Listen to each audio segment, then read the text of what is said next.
என் வாழ்க்கையில் எத்தனையோ முறை குற்றாலத்தில் போய் குளித்திருக்கிறேன். ஒரு குற்றாலம் பேசுவதை இன்றைக்குத்தான் கேட்டிருக்கிறேன். நான் உண்மையை சொல்கிறேன். மீனாட்சி பேசும்போது சிடி ராதாகிருஷ்ணன் ஐயா அப்படி முகம் வெச்ச கண்ணு வாங்காமல் ஈன்ற பொழுதில் பெரிது வைக்கும் தன் மகளை சான்றோன்னு என கேட்ட தாய்ன்னு நம்ம வீட்டு பிள்ளை என்ன பேச்சு பேசுகிறான்னு கேட்குறாங்கல்ல, எப்படி ஒரு கைத்தட்டு கொடுக்கணும். அருமையாக கோத்து கோத்து கோத்து கோத்து அப்படியே அந்த வைரமுத்து கவிதையை சொல்லும் போது அந்த உணர்ச்சி பிழம்போட அவங்க சாமி கும்பிடலேன்னு போகிறாங்க, வந்துடுவாங்க. நான் இந்த பக்கம் இருந்தால் அண்ணாமலை ஒரு சீட்டை வச்சிருவேன், நன்றி வணக்கம்னு. ஆனால் நம்ம அண்ணாமலை அப்படியெல்லாம் கிடையாது. அண்ணாமலை யாருக்கும் பயப்பட மாட்டார், உங்களுக்கு தெரியும். நான் சொல்கிறது திருவண்ணாமலை. இந்த அண்ணாமலை அந்த பிள்ளைக்கு ஒரு கைத்தட்டு கொடுங்க. ஒரே ஒரு செய்தி அந்த பிள்ளையை பற்றி இருப்பா. இவன் பேசுகிற 50வது பட்டிமன்றமாக இது. அதை தவிர நம்ம அப்துல் கலாம் ஐயா அவர்களுடைய தனி உதவியாளர் பொன்ராஜிட்டேந்து சிறந்த சாதனையாளர் விருது வாங்கியிருக்காரு. அவர் பேசாத தொலைக்காட்சி கிடையாது. இப்போ பேசிட்டு கேரளாவில் போகிறாரு.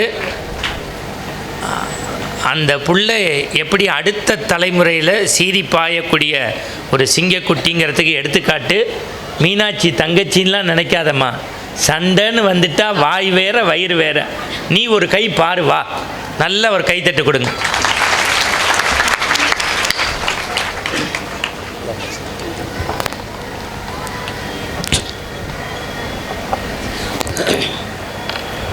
மாணிக்க நாச்சியவள் மாண்பாய் வீட்டிருக்கும் அழகிய ஊராம் கன்றமாணிக்கம் தனில் பிறந்து கோநாட்சி செய்கின்ற மீனாட்சி பவனி வரும் மதுரையம் பதியில் வளர்ந்து டாக்டர் முத்தலகப்ப செட்டியார் காமாட்சி ஆட்சி இவர்களால் வளர்க்கப்பட்ட கனிவான பேரன் இந்த அண்ணாமலை சின்னாஞ்செட்டியின் அன்பான வணக்கங்கள்.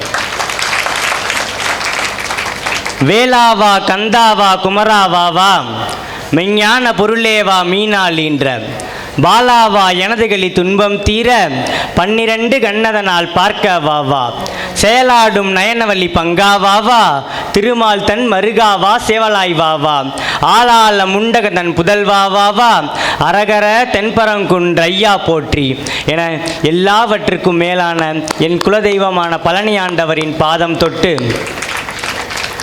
இந்த நல்லதொரு பட்டிமன்றத்திற்கு நடுவராக வீட்டிற்கும் ஆன்மீக செம்மல் சொல்வித்தகர் ஐயா மணிகண்டன் அவர்களையும் வணங்கி, இப்போ தான் எனக்கு வைதாரையும் வாழ வைக்கக்கூடிய தமிழ் கடவுள் முருகனே வேஷ்டி கட்டி கருப்பில் சட்டை போட்டு வந்து பேசுகிற மாதிரி இருக்குது. பேசுப்பா முருகா, உனக்கு ஒரு ஞானப்பழம் காத்திருக்கிறது, பேசு.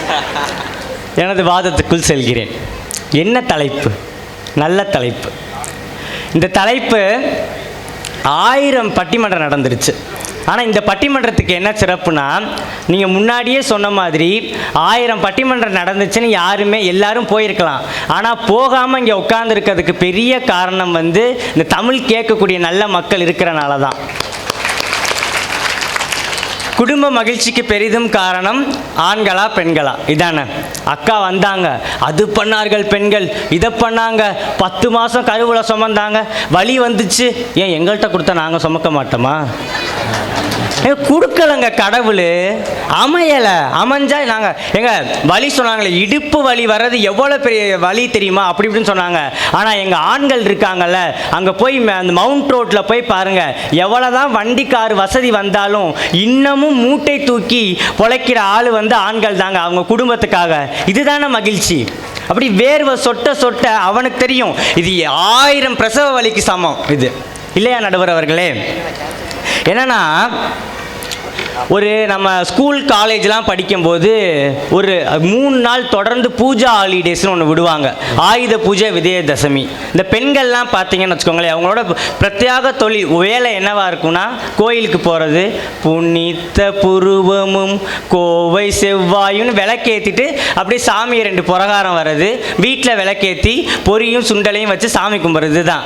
ஆனால் எங்கள் ஆண்கள் இருக்காங்கல்ல, வண்டி கழுவணும், சைக்கிள் கழுவணும், கார் கழுவணும், வீடெல்லாம் துடைக்கணும், வீடெல்லாம் சுத்தம் பண்ணணும். எங்கள் சுத்தம் பண்ணுறதுக்காகவே 3 நாள் கவர்மெண்ட்டில் லீவு தரானா எங்கள் ஆண்களுக்கு தாங்க. நான் கல்யாணம் ஆகாததுக்கு முன்னாடியே அவங்க அப்பா செய்கிறத பார்த்தே புள்ள இவ்வளோ நொந்துருக்குன்னா இவனை நினச்சி பார்த்தா கண்ணில் தண்ணி தான் வருது.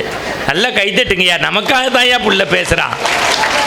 இங்கே இத்தனை ஆட்சிமார்கள் இருக்கீங்க. ஆனால் தம்பி, கழுவுறதையே இவ்வளோ ரசித்து சொல்கிறதுன்னா ஒன்றையும் அடிச்சுக்க முடியாது. நான் கேட்குறேன், இத்தனை ஆட்சிமார்கள் இங்கே உட்காந்துருக்கீங்களே, எல்லாரும் மனசாட்சியை தொட்டு சொல்லுங்கள்.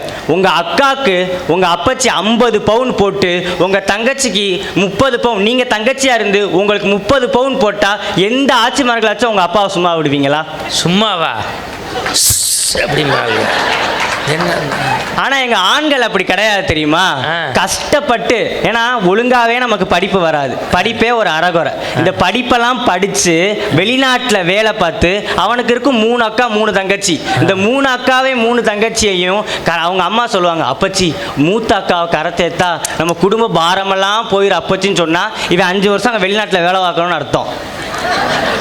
அடுத்து 2வது அக்கா கரையேத்தன அப்பச்சின்னு சொன்னா இன்னொரு 10 வருஷம் வேலை பார்க்கணும் சொல்லுவாங்க. 10 மாசம் சுமக்கிறோம்னு சொல்லுவாங்க. அங்க போய் பாருங்க, அங்க வெளிநாட்டுல வந்து ஒயிட் காலர் ஜாபுக்கு போறாங்கன்னு நினைக்கீங்களா? பாத்ரூம் கழுவுவாங்க. அவ்வளவு அவசரம் மாடியில இருந்து. நீ கழுவுறதுல பெரிய PhD வாங்குவ போல இருக்க. நான் வீட்டில் செல்றதெல்லாம் இங்கே மேடை போட்டு சொல்லிக்கிட்டு இருக்கேன். நீ அவரும் கரெக்டாக இப்போ தான் கேமரா வைப்பீங்க.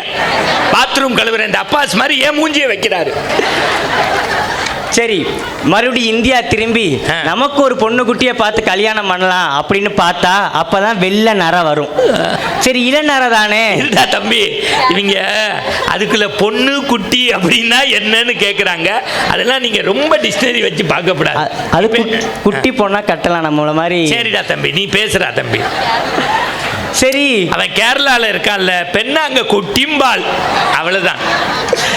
சரி, நமக்கு கல்யாணம் பண்ணலாம். ஆத்தா எனக்கு கல்யாணம் பண்ணி ஆத்தானா அவங்க ஆத்தா அலசுவாங்க. பொண்ணு இருக்கா, உங்கள் வீட்டில் இருக்கா, எங்கள் வீட்டில் இருக்கா. ஒரு வீட்லேயும் தர மாட்டாங்க. என்ன சொல்லுவாங்க, மாப்பிள்ளை சத்த முடி இல்லாமல் இருக்காரு. ஏன்னா அக்காக்கெல்லாம் கல்யாணம் பண்ணால் எங்கள் தம்பிக்கு முடி இருக்கும். ஏன்னா வாழ்க்கையே இப்படி வேதனையாக இருக்கும். அதெல்லாம் தாங்கிக்கிட்டு இந்த குடும்பத்து மகிழ்ச்சிக்காக உழைக்கிறாம்பாங்க ஆண்கள். அதை விடைய உங்கள் வழியெல்லாம் பெரிய வழின்னு நான் கேட்குறேன். இல்லை, இன்னொன்று, ஹோட்டலுக்கு போகிறோன்னு வச்சுக்கோங்களேன். இந்த பசங்கள்லாம் இருக்காங்கல்ல, பசங்கள்லாம் என்ன, எனக்கு ஒரு பர்கர், எனக்கு ஒரு நூடுல்ஸ், எனக்கு ஒரு ஃப்ரைட் ரைஸ், எனக்கு ஒரு சில்லி பரோட்டா. அம்மா அப்போ தான், ஏன்னா வீட்டில் வந்து சாட்டர்டே சண்டே ஆனால் இந்த அம்மாக்கள் இந்த பெண்களெல்லாம் கணவனை படுத்தியாச்சு ஹோட்டல் போகணும்னு வச்சுருக்காங்க. இவங்க வெங்காயமே வெட்ட தெரியாது இந்த ஆட்சிக்கு. அங்கே போனால் எனக்கு ஒரு ஆனியன் ஊத்தப்பம், ஏன்னா அவன் தான் நைஸாக வெட்டி ஒரு ஊத்தப்பத்தை போட்டு கையில் கொடுத்த வடிவேல் மாதிரி கேரட்டு நெய் எல்லாத்தையும் ஊத்தப்பம் போட்டு இந்த ஆட்சி சாப்பிடும். இந்த செட்டியாரில் இந்த ஆண்கள் 2 இட்லி, 2 இட்லி போதுன்னு பிள்ளைங்களாம் கேட்கும், அப்பா ஏன்ப்பா இவ்வளோ கஞ்சமாக இருக்கீங்க, 2 இட்லி சாப்பிட்றீங்க. நீ சாப்பிட பச்சி, நூடுல்ஸ் தானே சாப்பிடு. இந்த பையன் 2 வாய் நூடுல்ஸ் எடுத்து வச்சுட்டு ஐஸ்கிரீம்னுவேன். இந்த மிச்சமான நூடுல்ஸை யார் சாப்பிட்றது? ஆண் தானே சாப்பிட்ணும். இவ்வளவு ஒரு கொடுமையில் இந்த ஆண்கள் வாழ்கிறோம். ஆனால் பெரிதும் மகிழ்ச்சிக்கு காரணம் பெண்கள் அக்கா பேசிட்டு பரவாயில்ல. உள்ளேருந்து ஆட்சி சொல்லும், எவ்வளோ நல்ல புள்ள தெரியுமா, அப்பச்சிக்கு நூடுல்ஸ் பிடிக்குன்னு உங்களுக்கு தான் கொஞ்சம் வச்சுட்டு போயிருக்கு புள்ள, சாப்பிடுங்க நொன்ன.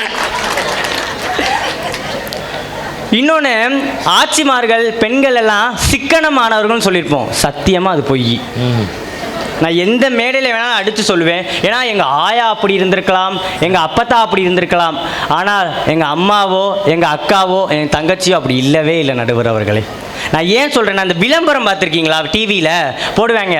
என்னென்னா அம்மாம் சோப், அம்மாம் அம்மானு போடுவேன். ஏன் அம்மாம் அப்பான்னு போட்டால் எவனும் வாங்க மாட்டானா? அம்மாவை தான் நடிக்க வைப்பாங்க. ஆனால் ஆண்கள் இருக்காங்களே, பெண்கள்லாம் அம்மாம் சோப்பில் குளிக்கிற வச்சுட்டு அவன் இத்து போன அரசன் சோப்பில் குளிச்சுக்கிட்டு இருப்பேன். எப்படி? அதுவும் எப்படின்னா பிளேடு மாதிரி ஆயிரும் சோப்பு. அதை பரவாயில்லன்னு உடம்புல போட்டு குளிச்சு உங்கள் மகிழ்ச்சிக்காக தியாகிகளாக வாழ்கிறதான் ஆண்கள். அது யாருக்கும் புரிய மாட்டேனுது. இங்கே இன்னொரு விளம்பரம் பார்த்துருக்கீங்களா, இந்த சர்ஃபெக்சல் விளம்பரம் எந்த இதில் எடுத்தானே எனக்கு தெரியல. நீங்கள் எல்லாரும் சர்ஃபெக்சல் விளம்பரம் பார்த்தேன். 2 நிமிஷம் ஆச்சு கழுவுறதை பற்றி பேசல. இல்லை நீ பேசுறா. நாளை பின்ன நானும் கழுவணும்ல. இந்த சர்ஃபெக்சல் விளம்பரம் பார்த்துருக்கீங்களா? அந்த ஒரு ஒரு பாட்டியும் ஒரு பேரனும் இருப்பாங்க. அந்த பாட்டி வந்து மணிப்பிரசை திறந்தோடனே 10 ரூபா பறந்து அது பறந்து கீழே விழுந்தாலும் பல வேலை சனியை போய் ஒரு சகதியில் விழுகும் அந்த 10 ரூபா. இந்த பய போய் அந்த சகதியில் உருண்டு பிறண்டு எடுப்பேன். அந்த 10 ரூபா எடுத்தோடனே பாட்டிகிட்ட கொடுப்பேன். பாட்டி சொல்லும், கரை நல்லது. எங்கள் சீதா பார்த்தாவோட தான் செவிட்டில் 4 அரைஞ்சு, ஏண்டா வெள்ளை சட்டையை போட்டுட்டு ஒரு 10 ரூபாய்க்காக அப்படி போவேன் அப்படின்னு எங்கள் சீதா பாட்டியாக இருந்தால் என்னை அடிக்கும். ஆனால் அந்த விளம்பரத்தில் பார்த்துருக்கீங்களா எப்படிலாம் மார்க்கெட் பண்ணி இந்த பெண்களுக்கு செலவை, எங்கள் ஆண்களுக்கெல்லாம் செலவை வைக்கணும்னே இந்த மார்க்கெட்டிங்காரங்க பண்ணுறாங்க. அதுலேயும் இவங்க வாங்கினா சர்ஃபெக்ஸாக தான் வாங்குவாங்க. ஏன் உப்பு சோப்பில் போட்டு துவைச்சா அவங்க துணியெல்லாம் வெளுக்காதான் நான் கேட்குறேன். ஆனால் ஆண்களுக்கெல்லாம் இன்னொன்று என்னென்னா, இந்த வீட்டில் பார்த்தீங்கன்னா பீரோவில் வந்து 2 பீரோல் இருக்கும் பெண்களுக்கெல்லாம். ஏன்னா அவங்களுக்கெல்லாம் மகிழ்ச்சியாக இருக்கிறார்களாம். அந்த 2 பீரோ துணி வாங்கி கொடுத்தது யார்? காஞ்சிபுரம் பட்டு சொடவை, சுங்குடி சேலை, அந்த சேலை இந்த சேலைன்னு வாங்கி 2 பீரோவுக்கு இருக்கும். இந்த பயல்களுக்கெல்லாம் இன்னொரு பீரோ இருக்கும். அப்பாவோடது எங்கேம்மா இருக்கும்? 4 வேட்டி 4 சட்டை கீழே இருக்கும், அடி ரேக்கில் இருக்கும். இந்த பையன் என்ன பண்ணுவேன், அப்பா வெள்ளை சட்டையை 4 தருக்குன்னு மிதிச்சு ஏறி அவன் சட்டையை எடுப்பேன். அப்பா அந்த மிதிச்சு போன அழுக்கான சட்டையை போட்டுட்டு வெளியில் போவார். அங்கே நீ சொல்ல ஒரு ஆட்சி அப்படியே தான் வீட்டை கற்பனை பண்ணுது. எங்கள் வீட்டுக்காரு சட்டையெல்லாம் கிருஷ்ணங்கால் மாதிரி இருக்கிறதுக்கு இதுதான் காரணம். எப்படி புள்ள உள்ளே வந்து பார்த்து சிசிடிவியில் பார்த்துருப்பான் போலன்னு. நல்ல கைதட்டு கொடுங்கய்யா அந்த புள்ள. என்ன பேச்சு! பெண்கள் பார்த்தீங்கன்னா மைண்ட் வந்து ஃபிக்ஸடாகவே இருக்காது நடுவர் அவர்களே. இதில் எங்கே இவங்க மகிழ்ச்சியாக இருப்பாங்கன்னு எனக்கு தெரியலை. எப்படின்னா மைண்டு டைவர்ட் ஆகிட்டே இருக்கும். எப்படின்னா 10 வயசு வரைக்கும் நான் எங்கள் அப்பா செல்லம், அதுக்கப்புறம் கொஞ்சம் ஆனோடனே எங்கள் அப்பாவா சரி எனக்கு என் ஃப்ரெண்ட்ஸ் தான் முக்கியம் அப்படின்னு என்னோட நான் ஃப்ரெண்ட்ஸோட செல்லம் ஆயிடுறேன். அடுத்து அவங்களுக்கு கல்யாணம் பண்ணி கொடுத்தோடனே அவங்க கணவன் செல்லம் ஆயிடுறாங்க. பிள்ளை பிறந்தோடனே பிள்ளை தான் என்னோட செல்லம்னு ஆயிடுறாங்க. பேரம்பேத்தி பிறந்தோடனே பிள்ளையாச்சு தாச்சு எனக்குன்னு வந்தான் பாரு என் பேரன் அப்படின்னு ஆறாங்க. ஆனா ஆண்கள் அப்படி கிடையாது. அன்புனா அம்மா, அடிமைனா மனைவி, 2 தான். எந்த ஒரு ஆப்ஷனுமே கிடையாது. இதுதானங்க மகிழ்ச்சியான வாழ்க்கை. இது மாதிரி டைவர்ட் ஆகி போறதா மகிழ்ச்சியான வாழ்க்கை? இல்ல. பேச வர்றவங்களையும் மனசுல வச்சுக்கிட்டு பேசுப்பா. நிறைவாக என்னன்னா, இந்த பெண்களோட கான்வர்சேஷன் பார்த்துருக்கீங்களா? எப்படின்னா ஒரு பெண் வந்து கோவமாக இருக்கான்னு வச்சோங்களே, அப்போ தான் அவர் வீட்டுக்காரர் வருவார். வீட்டுக்குள்ளே வந்தோடனே அவங்க கோவமாக, ஏன்னா பெண்களோட மனசை புரிஞ்சிக்கவே முடியாது, யாருனாலையும் புரிஞ்சுக்க முடியாது. நடுவர் புரிஞ்சுக்கிட்டீங்களா? அங்கே சுற்றி இங்கே சுற்றி கடைசியில் என் தலையில் கையை வச்சுட்டா பாருங்க. ஏன்னா யாருனாலையும் பெண்கள் மனசை புரிஞ்சிக்கவே முடியாது. அந்த ஆட்சி அப்படி ஓரமாக உட்காந்துருந்துச்சா, என்ன வள்ளியம்மா என்ன ஆச்சு? ஒன்றும் ஆகலை, இனி என்ன ஆக வேண்டியது இருக்குது? சரி ஒன்றும் ஆகலையில நான் போகிறேன். ஆமாம், என்னையை பற்றி உங்களுக்கு என்ன அக்கறை? போங்க உங்கள் வேலையை போய் பாருங்கள். சரி என்னதான் ஆச்சு சொல்லு. உங்களுக்கு சொன்னால் மட்டும் மட்டுப்படுமா? உங்களுக்கு சொன்னால் மட்டும் இப்போ நான் என்ன கேட்டேன்? சரி அடுத்த என்ன உங்களுக்கு சாப்பாடு தானே கேட்பிய, வாங்க ஆக்கி போட்டு வடித்து போட்டு இந்த குடும்பத்துக்கு மாடாக உழைக்கிறேன். அவர் உழைச்சி தந்த உழைமையெல்லாம் இந்த ஆட்சிக்கு தெரியவே தெரியாது. ஆனால் இவங்க எப்படி ஃப்ரேம் பண்ணியிருக்காங்களா பெண்கள், இந்த நம்ம சமூகம் தாங்க இதுக்கு காரணம். பெண்கள் நாட்டின் கண்களாக்கும், பெண்கள் வளர்ச்சிக்கு, ஆண்கள் வளர்ச்சிக்கு பின்னாடிலாம் பெண்கள் இருக்காங்க. ஆனால் இந்த பேக் எண்டில் வேலை பார்க்குற ஆள்கள் யார் கண்ணுக்குமே தெரியலை. எங்களை மாதிரி பேக் எண்டில் வேலை பார்க்குற ஆள்களையும் உங்கள் கன்சிடர் பண்ணி தீர்ப்பை ஆண்களுக்கே கொடுத்தா வசதியாக இருக்கும்னு கேட்டு வாய்ப்பளித்த உங்கள் அத்தனை பேருக்கும் நன்றி பாராட்டி விடைபெறுகிறேன். நன்றி, வணக்கம். பட்டிமன்ற மேடைகளில் இவர்களை காட்டிலும் கொஞ்சம் அதிகமாக பங்கெடுத்தவன் என்கின்ற காரணத்தால் உரிமையோடு சொல்கின்றேன். சுட்ட தோசையே சுட்டு வெச்ச மாவையே வச்சு ரெடிமேடு பண்ணாமல் இந்த தலைப்புக்காக புதுசாக நிறைய விஷயங்களை யோசிச்சுட்டு வந்து உள்ளே பேசினார். அதுலேயும் எனக்கு என்ன மகிழ்ச்சின்னா, கழுவுறதுல தம்பி பிஹெச்டியே வாங்கியிருப்பார். ஆனால் இன்றைக்கும் மேடையில் கழுவினா நம்ம மனசை, அவ்வளவு அழுக்குகளை கழுவினா. இன்னொன்று, இன்றைக்கி அடுத்த இதை யூடியூப்பில் போடுங்க. எத்தனை பேச்சாளர், அதெல்லாம் நான் சொல்லக்கூடாது மேடைகளில், கொஞ்சம் புகழோ கொஞ்சம் மற்ற விஷயங்களோ குறைஞ்சிட்டா ஆடிடுறோம். ஆனால் அந்த புள்ள 9:40க்கு பஸ்ஸு போட்டிருந்தான். நான் சொல்கிறேன், தமிழ்நாட்டில் இதெல்லாம் சொல்கிறதுக்கு தான் என்னை அனுப்புகிறான் கடவுள். தெரியட்டும் அடுத்த தலைமுறைக்கு. 9:40 பஸ்ஸை கேன்சல் பண்ணிவிட்டு 11:40க்கு போட்டிருக்கு புள்ள. அந்த எடுத்துக்கிட்ட வேலையை சரியாக செய்யணும். ஏன்னா நம்ம ஆரம்பிக்கும் போது 8 மணி ஆயிடுச்சு. அந்த புள்ள ஊருக்கு போகணும். இங்கே உயிரை கொடுத்து பேசிக்கிட்டு இருக்கேன், அங்கே ஒருத்தருக்கு அமுச்சிக்கிட்டு இருக்கார் மெசேஜ். அந்த பிள்ளைக்கு நெஞ்சார பாராட்டி அடுத்து வரக்கூடிய என் தங்கையை பற்றி ஒரு வார்த்தை நான் சொல்லணும். மேடை பேச்சுலகில் நான்லாம் ரொம்ப வியந்து பார்க்குறவங்க இளம்பரை மணிமாறன், சரஸ்வதி ராமநாதன். அதுக்கு அடுத்து எங்களுக்கு ஒரு செட்டு சீனியர்னு நான் ரொம்ப மதிக்கக்கூடிய டாக்டர் சுதா சேஷையன். அவங்கள மாதிரி ஆன்மீகம் பேச முடியாது. அந்த வரிசையில் அடுத்து என்னுடைய அருமை சகோதரிகள் 2 பேர் என் தாய் வயிற்றில் பெருக்காட்டியும் மரியாதைக்குரிய பாரதி பாஸ்கர், வழக்கறிஞர் சுமதி. மேடைகளில் ஆண்கள் எப்படி வேணாலும் பேசிடலாம், பெண்கள் உடல் அசைவு மொழியும்பாங்க. அந்த பெண்ணுக்கே உரிய கண்ணியத்தோடு ஐடி டிபார்ட்மெண்ட்டில் வேலை பார்க்குறாங்க. ஒரு அற்புதமான கணவர், பாரம்பரிய குடும்ப பின்னணி, அதையெல்லாம் தாண்டி பட்டிமன்ற உலகத்தினுடைய பிதாமகர்னு சொல்லக்கூடிய சாலமன் பாப்பி ஐயா அணியில் நிரந்தரமாக அவங்களுக்கு ஒரு இடம் உண்டு. அப்படின்னா அதற்கான எத்தனை ஆண்டுகால உழைப்பு, எல்லாம் வல்ல முருகனுடைய அருளால் அவர்கள் இன்னும் பல்வேறு மேடைகளில் மின்னி மிளிர்ந்து தமிழக அரசினுடைய கலைமாமணி, சொல்லின் செல்வர், பத்மஸ்ரீ விருதுகளையெல்லாம் எதிர்காலத்தில் வாங்க வேண்டும் என்று உங்கள் கைத்தட்டலோடு எந்தவித பாசாங்கம் இல்லாமல் மனதார வாழ்த்தி அருமை சகோதரி தெய்வானை மணிகண்டன் அவர்கள் தம்பியை மறுத்து பெண்களே என்று உங்கள் துணையோடு பேச வருகின்றார். பார்த்துக்கோ, டைம் போகிறோம். பெருமதிப்பிற்கும் மரியாதைக்கும் உரிய நடுவர் அவர்களே, பேச்சாளர் பெருமக்களே, 9:30 மணி ஆனாலும் கூட நல்ல தமிழை கேட்பதற்காக அமர்ந்திருக்கக்கூடிய நகரத்தார் பெருமக்களே, உங்கள் அத்துணை பேருக்கும் என்னுடைய மிக பணிவான வணக்கங்கள். சில வருடங்களுக்கு முன்னர் இந்த கோயிலுக்கு வந்தபோது கோயிலுக்குள்ள ராம சவுந்தரவள்ளி ஆட்சி தலைமையில் பட்டிமன்றம் நடந்தது. அப்போதான் கோயில் கட்டின புதுசுன்னு நினைக்கிறேன். அதுக்கப்புறம் இப்போ கும்பாபிஷேகத்துக்கு அப்போ வந்து பார்க்கும்போது பின்னாடி பிரம்மாண்டமான முருகர். அப்போ கோயிலுக்குள்ள நடந்த பட்டிமன்றம் இப்போ ஒரு பிரம்மாண்டமான ஒரு பந்தல் போட்டு நடக்கின்றது என்றால் முருகனின் பரிபூரண அருள் அம்பத்தூரிலே இருக்கின்றது என்று. ஆனா என்ன வருத்தம்னா நடுவர் அவர்களே, இப்படிப்பட்ட ஒரு இடத்துல அப்படி பேசலாமா? பேசலாமா ஐயா? பேசலாமா? நீங்க பேசுங்க. என்னென்ன பேச்சு தாங்க முடியல. ஆனா அதுல ஒண்ணு சொன்னாரு, நாங்க தான் எல்லாம் பண்றோம் அப்படின்னாரு. பாவம், அவர் வீட்டுல இவருக்காக ஒரு பொண்ணு குட்டியை அலசி தேடுறாங்களாம். நீங்க தான் எல்லாம் நல்லா பண்றீங்களே, எப்படிப்பட்ட பொண்ணு வந்தாலும் நீங்க தான் நல்லா பண்ணுவீங்களே, எதுக்கு அலசி தேடணும்? அப்ப நல்லா பண்றதா நீங்க நினைச்சிட்டு இருக்கீங்க, வீட்டுல இருக்கிற ஆட்சிக்கு தெரியுது. அப்பா முருகரே எப்படியாவது நல்ல பொண்ணை கொடுத்து காப்பாத்திடின்னு வேண்டியிருக்காரு. நடுவர் அவர்களே, அவர் பெரும்பாலும் கற்பனையில டிவியை பார்த்து பேசியிருக்கார். என்ன சொன்னாரு? ஃபாரின் போறாங்க, அக்கா தங்கச்சி கல்யாணம் பண்றாங்க, எப்படி பாத்ரூம் கழுவியே.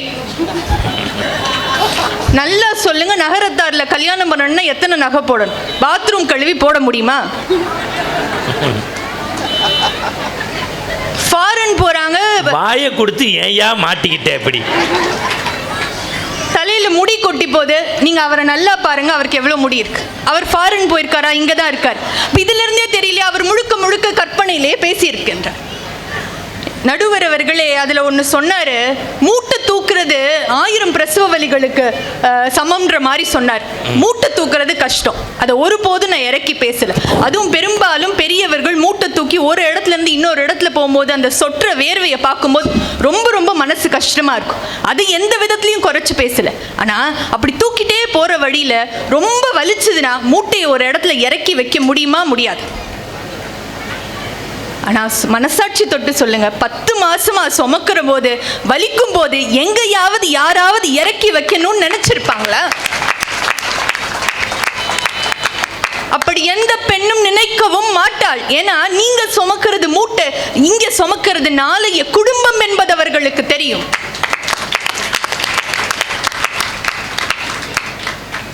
இவ்வளவு கஷ்டப்பட்டு ஒரு மனைவி பண்றா. அவர் வந்து ஒரு வார்த்தை சொல்லிட்டு போறாரு, அன்புனா அம்மா, அடிமைனா மனைவி. ஒரு 4 தலைமுறைக்கு முன்னாடி பிறக்க வேண்டியவங்களா இப்போ வந்து பிறந்துட்டாங்களேன்னு நினைக்கும் போது ரொம்ப ரொம்ப கஷ்டமாக இருக்குது. அடிமைனா மனைவியா? அன்பு பாசம் தனக்காக எல்லாமாகவும் இருப்பவள் தான் மனைவி. அதை நான் சொல்லல, இந்து மதத்திலே சொல்லப்பட்டிருக்கின்றது. சிவன் தன்னுடைய சரி பாதியை பார்வதிக்கு கொடுக்கின்றான், அடிமை என்று நிராகரிக்கவில்லை. இதை நீங்க நல்லா புரிஞ்சுக்கணும் தம்பி. முருகருக்கு 2 மனைவி இருக்கு. நீங்க அன்புனா மனைவினா நாளைக்கு முருகரே கோச்சுப்பாரு. முருகர் கோச்சுக்கிறாரோ இல்லையோ வள்ளி தெய்வானை கோச்சுக்க வச்சிருவாங்க. முருகருடைய கதைக்கே வருகின்றேன்.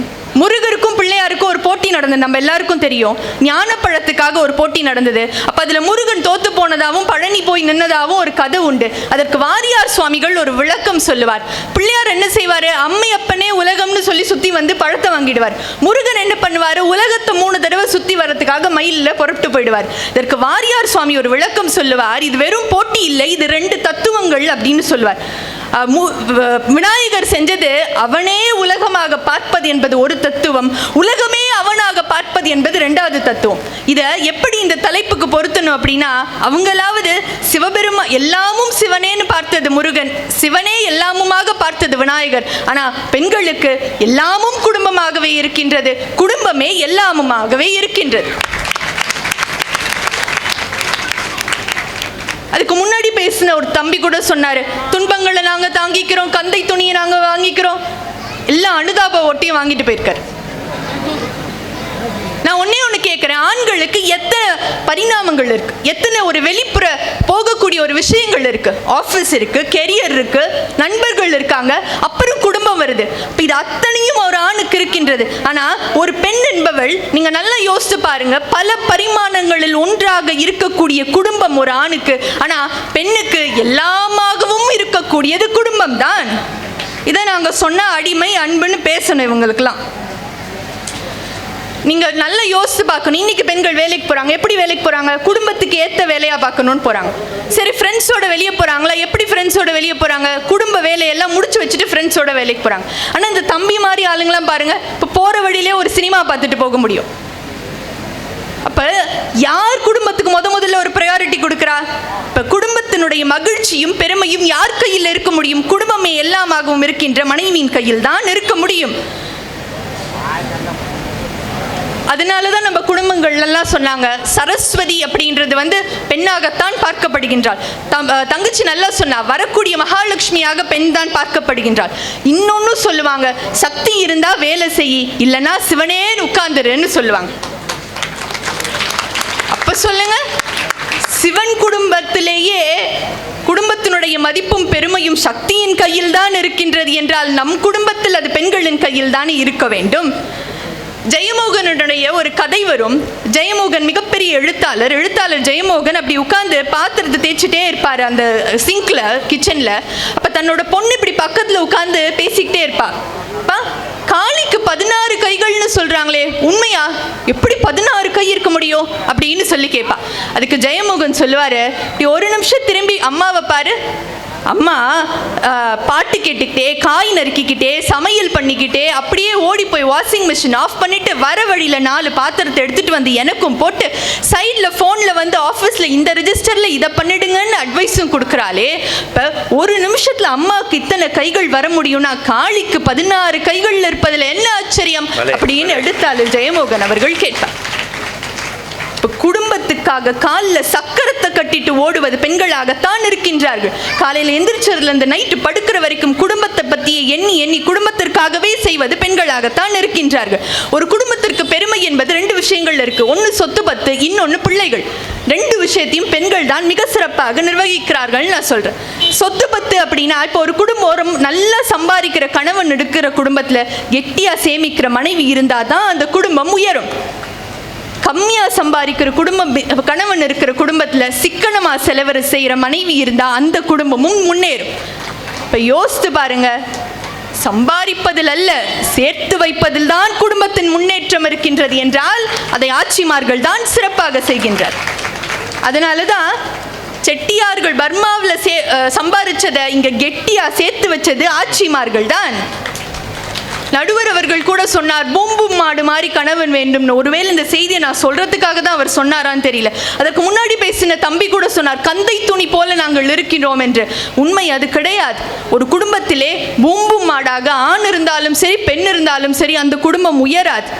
இது நல்லா இருக்கணும், அது நல்லா இருக்கணும், இது சரியா இருக்கணும், அது சரியா இருக்கணும்னு சொல்லி அக்கறை சண்டைகள் வருகிற குடும்பங்கள் தான் உயரும். இதை நம்ம பக்கத்துல நல்ல இன்னும் சொல்லுவாங்க, செட்டியார்ட்ட ஏதாவது ஒன்று கேட்டோன்னா ஒரு நிமிஷம் இருங்க, ஆட்சியை கலந்து பேசிட்டு வந்துட்டு சொல்றேன்னு சொல்லுவாங்க.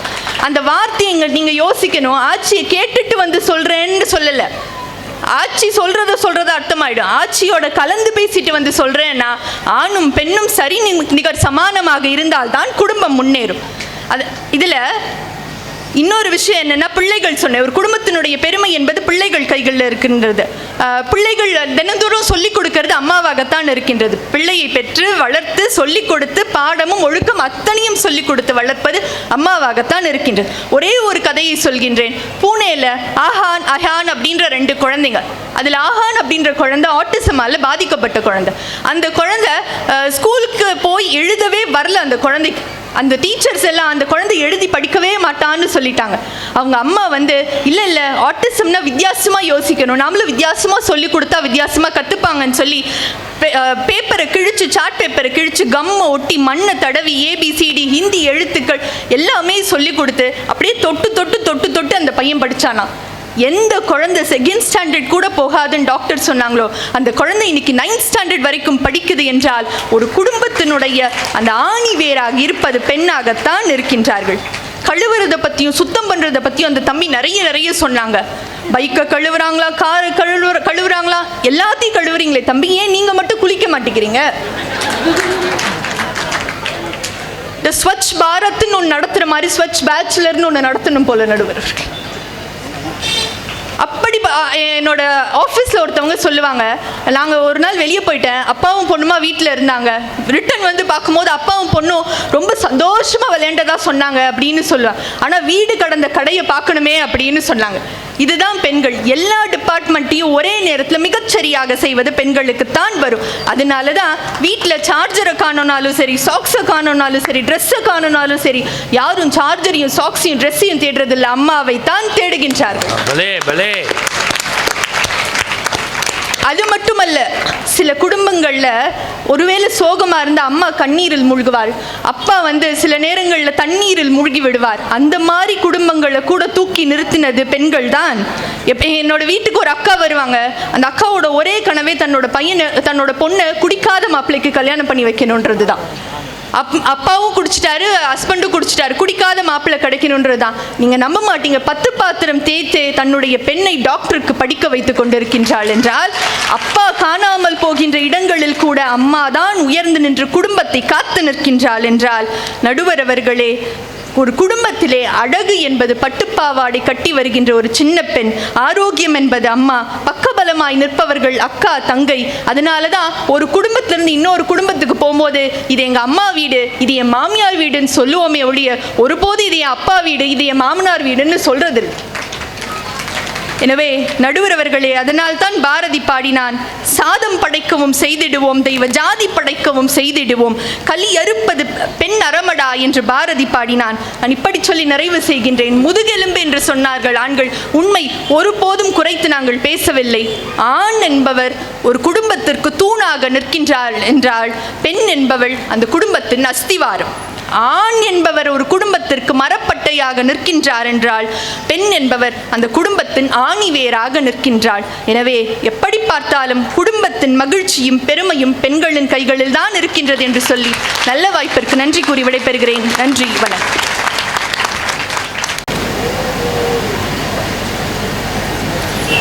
பட்டங்கள் பெறுவதும் சட்டங்கள் இயற்றுவதும் பாரினில் பெண்கள் நடத்த வந்தோம்.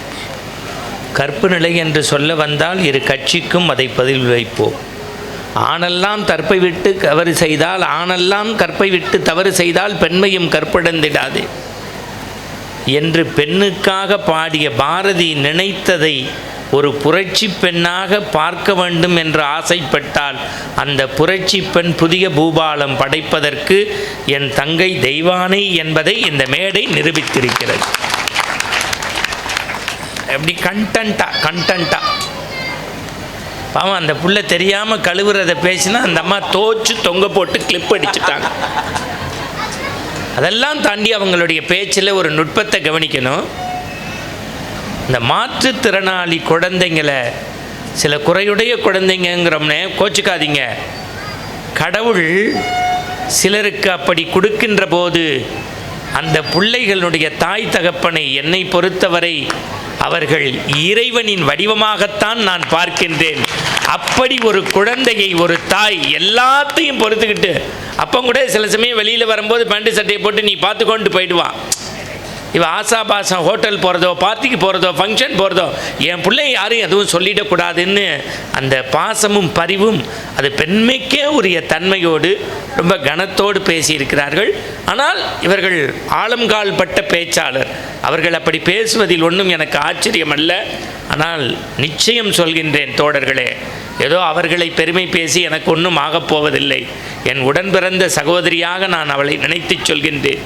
எல்லாம் வல்ல முருகனினுடைய அருளால் அடுத்து ஒரு 25 ஆண்டு காலம் தமிழ் இலக்கிய ஊடகத்தில் தரத்தோடும் அறத்தோடும் பேசுவதற்கு ஒருவர் இருக்கிறார் என்பதற்கு என் அன்பு சகோதரி ஒரு எடுத்துக்காட்டு.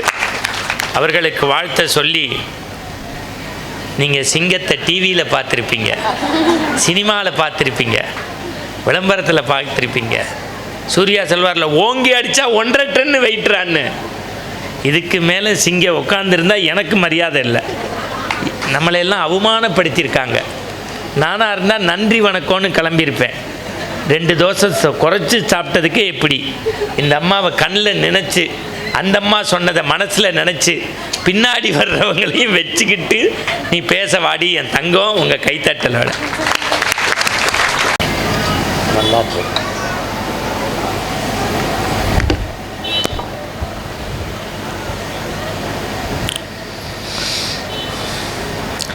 என்னை நன்றாய் இறைவன் படைத்தனன், தன்னை நன்றாய் தமிழ் செய்யுமாறு. பராக்கிரம பாண்டியன் தென்காசியில் ஒரு மிகப்பெரிய சிவாலயத்தை கட்டுகிறான். கட்டிவிட்டு அந்த சிவாலயத்தோட அழகு அப்படி வெளியில் நின்று பார்க்குறான். கோபுரம் தெரியலை. கொஞ்சம் தூரம் தள்ளி போய் நின்று பார்க்குறான். கோபுரம் தெரியலை. வேகமாக ஓடி போய் தூரத்தில் நின்று அந்த கோயிலை பார்க்குறான். ரொம்ப பிரம்மாண்டமாக இருக்கு. அதை பார்த்து மகிழ்ச்சி அடைஞ்சவனுக்கு ஒரு சின்ன வருத்தம் வருது. ஐயோ, இவ்வளோ அழகான ஆலயத்தை கட்டிட்டமே, நாளைக்கு இந்த கோயிலுக்கு ஏதாவது ஒரு குறை வந்தா அதை யாரு சரி செய்வா அப்படின்னு ஓடி வந்து அந்த ஆலயத்தினுடைய வாயில் ஒரு கல்வெட்டை வைக்கிறான். சேளார் வயல் சூழ் தென்காசி ஆலயத்துள் வாராது ஓர் குறைவரின் ஈந்து புறந்து ஒளிப்பார் தம்மை பாரோர் அறிய பரிந்தேன் பராக்கிரம பாண்டியனே அப்படின்னு எழுதுனான். என்ன தெரியுமா பொருள்? இந்த கோயிலை நான் கட்டிட்டேன். இந்த கோயில இருந்து ஒரு செங்கல் கீழே விழுந்துச்சுன்னு வைங்க, அந்த செங்கல் விழுந்த இடத்துல எடுத்து அந்த செங்கலை வைப்பவரை அன்றைக்கு இன்றைக்கே இந்த பராக்கிரம பாண்டியன் கால்களில் விழுந்து வணங்குகிறேன் அப்படின்னு சொன்னான். அதனாலதான் அடிகளார் சொல்லுவார், 1000 புதிய ஆலயங்களை கட்டுவதை விட இருக்கிற கோயிலை பராமரிப்பதே ஆகச் சிறந்தது என்று. அப்படி பராமரித்து குடமுழுக்கு செய்கிற இந்த குடமுழுக்கு குழுவினருக்கும் இன்றைய பட்டிமண்டபத்தினுடைய நடுவர், உண்மையை சொல்ல வேண்டுமென்றால் தவத்திரு குன்றக்குடி அடிகளாருக்கு பிறகு பட்டிமன்றங்களை தரம் தாழாமல் நடத்தி கொண்டிருக்கக்கூடியவர். பொடி சொன்னால் சரியாக இருக்கும் என்று நினைக்கிறேன். அவர் மைக்கு முன் மலர்ந்திருக்கும் தாமரை. ஆருயிர் அண்ணன் மணிகண்டன் அவர்களுக்கும் இங்கு குழுமி இருக்கிற என் அன்பு உறவுகள் அத்துணை பேருக்கும் என் அன்பிற்கு இனிய வணக்கம். நான் தாமரை மலர்வதைப் போல இருந்தாலும் என்றும் அம்மா பிள்ளைதான் என்பதையும் பணிந்து தெரிவித்துக் கொள்கின்றேன். எங்க பெத்த அம்மாவை சொல்றேன். இன்னைக்கு தலைப்பு குடும்பத்தின் மகிழ்ச்சிக்கு பெரிதும் காரணம் ஆண்களா பெண்களா? குடும்பத்தில் யார் மகிழ்ச்சியா இருக்கான்னு கேட்டிருந்தா பெண்கள்னு சொல்லியிருக்கலாம். குடும்பத்தின் மகிழ்ச்சிக்கு யாரு காரணம்? எங்க அக்கா வந்தாங்க, தெய்வானை அக்கா. அவங்க நகரத்தார் குடும்பங்களை மட்டுமே மனசுல வச்சு பேசிட்டு போயிட்டாங்க. இல்லையா? எல்லா தகப்பனையும் பார்க்கணும்ல. இன்றைக்கு பல வீடுகளில் இருக்கிற அப்பாக்களுக்கு சட்டைகளில் நிரந்தர நறுமணமாக வேர்வை நறுமணம் மாறி போயிருக்கிறது. நிரந்தரமாக கையில் காப்பு காய்த்ததே மோதிரமாக மாறி இருக்கிறது. வெடிப்புகள் கூடிய காலே செருப்பாக மாறி இருக்கிறது என்று சொன்னால், அன்பு உறவுகளே, கடமை கடமை கடமை என்று கூறி தந்தையர்களின் தியாகங்கள் கடமைகளுக்குள் மறைக்கப்படுகிறது. அது கடமை அல்ல, தந்தை செய்கிற தியாகம் அப்படிங்கிறத நாம் எல்லோரும் உணர்ந்து கொள்ள வேண்டும். இன்னைக்கு ஒன்றை நன்றாக உணரணும். 1 இல்ல 2 இல்ல 10 பெண் பிள்ளை பெற்றா கூட 3 நாள் போய் விருந்து தான் சாப்பிட முடியும். எங்களை மாதிரி ஒற்றை ஆண் குழந்தைகளை பெற்றால் நீங்க போய் இருந்து சாப்பிடலாம். அதான் ஆண்களுக்கு பெண்களுக்கும் உள்ள வித்தியாசம். குடும்பத்தின் மடிதாங்கிகள் பெண்கள் என்பதில் எங்களுக்கு எந்த மாற்று கருத்தும் அல்ல. ஆனால் குடும்பத்தில் இருக்கிற எல்லா பொறுப்புகளையும் தாங்குகிற இடிதாங்கிகள் ஆண்கள் அப்படிங்கிறத நாங்க சொல்றோம். அன்பு உறவுகளே, பணம் இருந்தால் கடிகாரத்தை வாங்க முடியும், நேரத்தை வாங்கிவிட முடியாது. பணம் இருந்தால் மெத்தையை வாங்கலாம், தூக்கத்தை வாங்கிவிட முடியாது. பணம் இருந்தால் உணவை வாங்கலாம், பசியை வாங்கிவிட முடியாது. பணம் இருந்தால் புத்தகத்தை வாங்கலாம், அறிவை வாங்கிவிட முடியாது. பணம் இருந்தால் நண்பர்களை வாங்கலாம், அன்பை வாங்கிவிட முடியாது. அப்படித்தான் 1000 பேர் சேர்ந்து வீட்டை கட்டிவிடலாம். ஆனால் ஒரு ஆண்மகன் நினைத்தால் தான் குடும்பம் என்கிற கூட்டை கட்ட முடியும்னா, ஒரு குடும்பத்தினுடைய பெருமைக்கும் மகிழ்ச்சிக்கும் பெரிதும் காரணமாக இருப்பது ஆண்கள் தான். இன்னைக்கு ஒரு பண்டிகை வர முடியுதா? பண்டிகை வந்தா ஆண்களுடைய கஷ்டத்தை தெரிஞ்சுக்கலாம். இன்னைக்கு தீபாவளியில பெண்கள் பண்ற பர்ச்சேசிங்கை பார்த்துட்டு பல ஆண்கள் சொல்றது என்ன தெரியுமா? இப்படியெல்லாம் நடக்கும்னா இந்த பாலா போன கிருஷ்ணன் நரகாசுரனை மன்னிச்சே விட்டுருக்கலாம் அப்படிங்கிறாங்க. தீபாவளி முடிஞ்சில, போன தீபாவளி எங்கள் பக்கத்து வீட்டில் புதுசாக கல்யாணம் ஆன ஒரு அண்ணனும் ஒரு அண்ணியும் இருந்தாங்க. அவங்களுக்கு தலை தீபாவளி. தீபாவளியெல்லாம் நல்லா முடிஞ்சிருச்சு, பலகாரம்லாம் வந்து சாப்பிட்டு சந்தோஷமாக தீபாவளி முடிஞ்சிருச்சு. தீபாவளி முடிஞ்ச 2வது நாள் ராத்திரி 2 மணி அண்ணனும் அண்ணியும் மேவுட்டில் தூங்கிட்டு இருந்திருக்கிறாங்க. கீழே யாரோ நைஸாக ஏதோ சத்தம் கேட்டிருக்கு. என்ன நிறைஞ்சு பார்த்தா ஒருத்தர் நைஸாக பீரோட நகட்டிக்கிட்டு இருந்திருக்கிறான். அவனை பிடிச்சி அடிச்சு சுற்றி கட்டி வச்சு எல்லாரையும் கூப்பிட்டோன்னே போலீஸில் கொடுக்க போகிறோம்னு சொன்னோடனே அவன் சொல்லியிருக்கான், ஐயா சாமி என்னை போலீஸில் பிடிச்சி கொடுத்துடாதீங்க, நான் எதையும் திருட வரல, போன வாரம் திருடினதை வைக்க வந்தேன். ஏன்னா போன வாரம் உங்கள் வீட்டில் இருந்து ஒரு சேலை எடுத்துகிட்டு போனேன், என் பொண்டாட்டிக்கு டிசைன் பிடிக்கல, அதான் திருப்பி வச்சுட்டு போயிடலாம் அப்படின்னு வந்தேன். மன்னிச்சு விட்டுட்டாங்க. அது இல்லை செய்தி. அதுக்கு அப்புறம் நடந்தது தான் பெருங்கூத்து. அந்த திருடன் எல்லாம் போய் வீட்டில் எல்லாரும் போனதுக்கப்புறம் அந்த அக்கா அவரை பார்த்து கேட்குது, திருடன் பொண்டாட்டிக்கே பிடிக்காத டிசைனை தான் உங்கள் அக்கா ஓவியமாக கொண்டாந்து தலை தீபாவளிக்கு கொடுத்தாளா அப்படின்னு. இந்த நிலையில தான் இன்றைக்கு ஆண்கள் இருக்காங்க. உண்மையை சொல்லணும்னா நடுவர் அவர்களே, இன்றைக்கு 65% ஆண்கள் தான் மகிழ்ச்சியா இருக்கிறாங்க. அந்த சரி 65 ஆண்கள் தான் மகிழ்ச்சியா இருக்கிறாங்க. ஏன்னா மற்றவங்கள கல்யாணம் ஆனவங்க.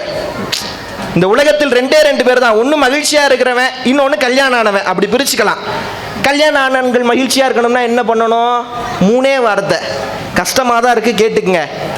சரிம்மா, சாரிம்மா, சண்டை ரொம்ப அதிகமாயிருச்சா இந்த ஒரு சாரிம்மா, அவ்வளவுதான். இன்னைக்கு அப்படித்தான் பல ஆண்களுடைய வாழ்க்கை போய் கொண்டிருக்கிறது. எங்க இன்னொரு தடவை அதை மட்டும் சொல்லுங்க, நல்லா இருக்கு. சரிம்மா, சாரிம்மா, சண்டை கொஞ்சம் அதிகமாயிருச்சுன்னா இந்த புதுசா ஒரு சாரிம்மா. அங்க இருந்து ஒரு ஆட்சி சொல்லுது, படுவா போய் இது எனக்கு தெரியாம போச்சு, இத்தனை நாள் சண்டையில சாரி வாங்கி கொடுக்கலையேன்னு நீ ஒரு புது சண்டையை உருவாக்கி இருக்க. காட்டுல ஒரு புலிக்கு கல்யாணம் நடந்துச்சான். ஒரு புலிக்கு கல்யாணம், எல்லா மிருகமும் வருது. புலினா பயங்கரமான மிருகம்ல. தூரத்துல இருந்து ஒரு யானை வருது, தூரத்துல நின்னபடியே ராஜா சந்தோஷமா இருங்க அப்படிங்குது, போயிருது. அடுத்து ஒரு கரடி வருது, புலியாரே சந்தோஷமா இருங்க அப்படின்ட்டு போயிருது. இப்படி ஒவ்வொரு மிருகமா வரும்போது ஒரு சின்ன எலி வந்துச்சான். எலி வேக வேகமா அப்படி மேலே ஏறி போய் புலியை கட்டி பிடிச்சு நண்பா வாழ்த்துக்கள் அப்படின்னு சொல்லிட்டு இறங்கி போயிருக்கு. புலி இங்க கூப்பிட்டுச்சான், இங்க வா, இங்க பக்கத்துல வா. யானை என்னை விட பெரிய மிருகம், தூரத்தில் நின்று ராஜா நல்லா இருங்குது. அடுத்து கரடி என்னை விட பெரிய மிருகம், தூரத்தில் நின்று வாழ்த்து சொல்லுது. சின்னோண்டு எலி நீ மேலே ஏறி கட்டி பிடிச்சி வாழ்த்து சொல்றே, என்ன கதைன்னு கேட்டுச்சான். உடனே அந்த எலி சிரிச்சுக்கிட்டே சொன்னிச்சான், ஆட கிறுக்கு பையில கல்யாணம் ஆகும் போது நானும் புலியா தான் இருந்தேன், கல்யாணம் 25 வருஷம் ஆயிடுச்சு, நான் எலி ஆயிட்டேன்டான்னுச்சான். அப்படி இருக்கு நிலைமை.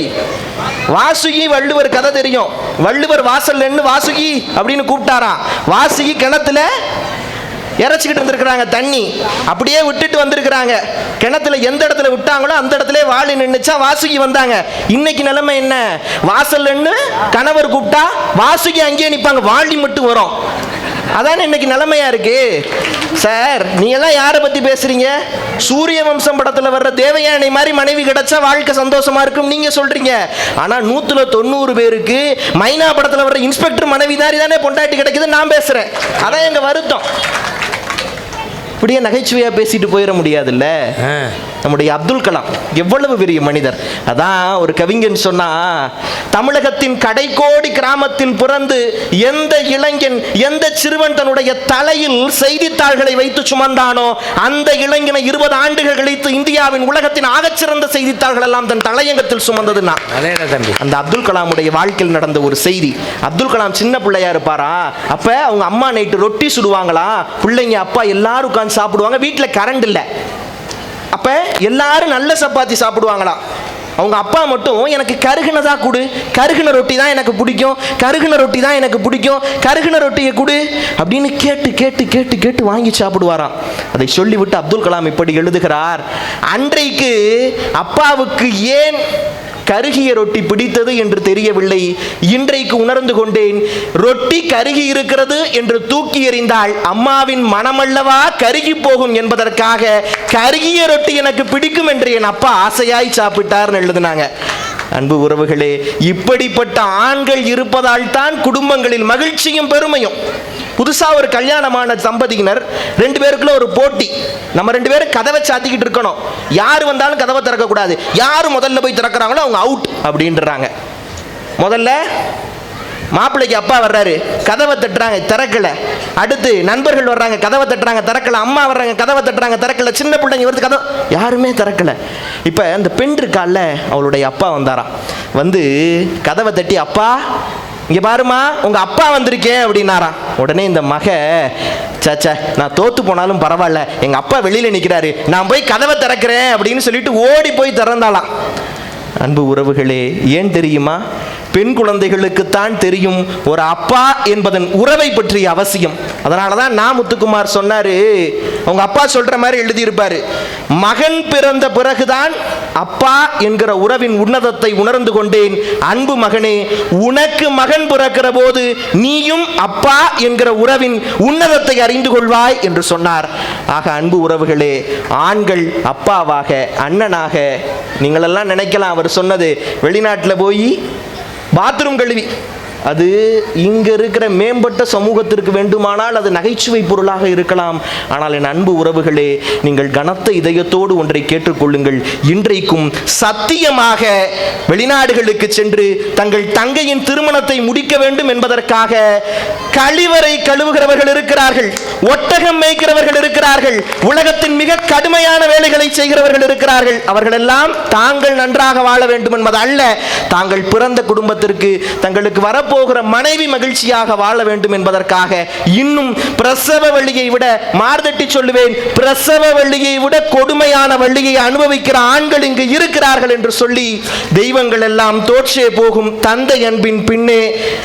நன்றி, வணக்கம்.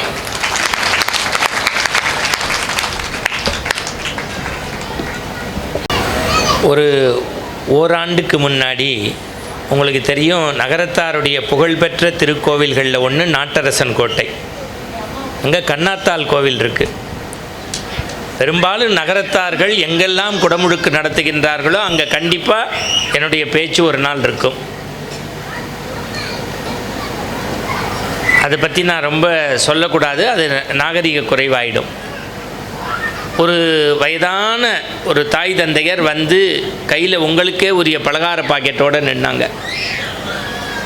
அதை கொடுத்துட்டு அந்த ஆண்மகன் பேசிய பேச்சுங்கிறது ஒரு லைப்ரரியில் உட்காந்து எனக்கு புஸ்தகம் படித்த மாதிரி இருந்தது. எல்லாம் முடிச்சுட்டு சொன்னார், ஐயா நான் தான் நாராயண கோவிந்தனுடைய அப்பான்னாரு. அவங்க அம்மா, என்னங்கய்யா அதுன்னு, உங்களுக்காக வாங்கிட்டு வரலையா, உங்கள் தமிழுக்காக இந்த முறுக்கும் அதிரசம் ஐயான்னாங்க. சத்தியம் சொல்கிறேன், எனக்கு ஒரு புள்ளை இருந்து இந்த வயசில் வளர்ந்து எனக்கு இன்னும் 10 வருஷம் கூட ஆயிடுச்சுன்னா அந்த பையன் மேடையில் கர்ஜிக்கும் போது எவ்வளவு சந்தோஷப்படுவேனோ, ஒரு தகப்பன் நிலையிலிருந்தும் ஒரு தமையன் நிலையிலிருந்தும் ஒரு நட்பு நிலையிலிருந்தும் அந்த பிள்ளையை நெஞ்சார வாழ்த்துவதற்கு கடமைப்பட நல்ல ஒரு பலத்தை கைத்தட்டு கொடுங்க. நல்லா பேசுகிறான், நிறைய சொத்து பத்தெல்லாம் இருக்குது, விட்டுறாதீங்க அப்படின்னு மெசேஜ் போடுற மாதிரியே இருந்துச்சு எனக்கு. அருமையான புள்ள, அழகான பேச்சு, பாரம்பரிய பின்னணி, அவருடைய வெளிப்பின்புலம் நிறைய பேருக்கு தெரியாது. இன்றைக்கி நான் சொல்கிறது நடக்கும். 10 ஆண்டுகளில் தமிழ்நாட்டின் பேசுபொருளாக அவர் மாறுவார் அப்படிங்கிறதுக்கு அந்த உரத்த சிந்தனை. அடுத்து உள்ள அருமை சகோதரி கபிலா விசாலாட்சி அவர்களை பற்றி ஒன்று சொல்லணும். இங்கே உங்கள் கமிட்டி ஒரு அறை போட்டிருந்தீங்க, அவங்கெல்லாம் அங்கே இருந்தாங்க. நான் அங்கே போய் என்னையை சரி பண்ணுறதுக்காக போனேன். அந்த ஒரு அரை மணி நேரத்தில் அந்த பிள்ளை என்னிடம் காட்டிய அன்புங்கிறது அவ்வளவு ஒரு கண்ணியத்துக்குரியது. இன்னொன்று, எம்ஃபில் அவங்க வந்து கோல்டு மெடல் வாங்கியிருக்காங்க யூனிவர்சிட்டியில். தமிழ் பேச்சு எங்கள் மூச்சில். சரி பாவம், நான் சில விஷயம் சொல்லிவிட்டா அடுத்து வளர்கிற இவங்களுக்கு கஷ்டமாக போயிடும். நாராயண கோவிந்தன்னு நான் தான் சொன்னேன், போதுண்டா விட்றா, அவங்க என்னடா மதிப்பெண் போடுறது, என் பிள்ளைய வாடா போடான்னு சொல்கிறதுக்கு உரிமை உண்டு. சங்கரா தமிழ் எங்கள் உயிர்மையில் அவன் பேசினதை பார்த்து முதல் யாருன்னே எனக்கு தெரியாது, போய் கட்டி பிடிச்சிக்கிட்டேன். இன்றைக்கி நான் சொல்கிறேன், அவன் 10ல் ஒருத்தராக வந்தான். இன்னும் 10 வருஷம் கழித்து பேசினா நாராயண கோவிந்த மாதிரி பேசணும், என் தங்கச்சி மாதிரி பேசணும் அப்படின்னு சொல்லக்கூடிய அளவுக்கு கபிலா அவர்கள் கண்டென்ட்டாக எப்படி அடுத்த தலைமுறை. இப்போ தெய்வானை வந்து ஒரு ட்ரெண்ட் செட்டு, அதுக்கடுத்து ஒரு கபிலா வரணும்ல, இன்னொரு சகோதரி வரணும்ல, வாழையடி வாழை என வந்த திருக்கூட்டம் வாங்கல்ல. இது உங்கள் சமூகத்துக்கு கிடைத்த சிறப்பு, எவ்வளவு பெரிய பெருமை. ஒரு திருச்சியிலே ஒரு PhD முனைவர் பட்டம் பயின்று கொண்டு பல்வேறு தொலைக்காட்சிகளில் பேசிக்கொண்டு பயணப்பட்டு கொண்டு இன்றைக்கு தமிழால் உயர்ந்திருக்கக்கூடிய அந்த பிள்ளை உலகமே பார்க்கக்கூடிய பார்வைப்படும் முருகனுடைய பரிபூர்ண அருணை இருக்கும் என்று சொல்லி இறுதியாகவும் உங்கள் உள்ளத்தை உறுதியாகவும் தொடர்வதற்கு பெண்ணே என்று பேச வருகின்றார் என் தாய் வயிற்றில் பிறக்காத நல்லதங்கா.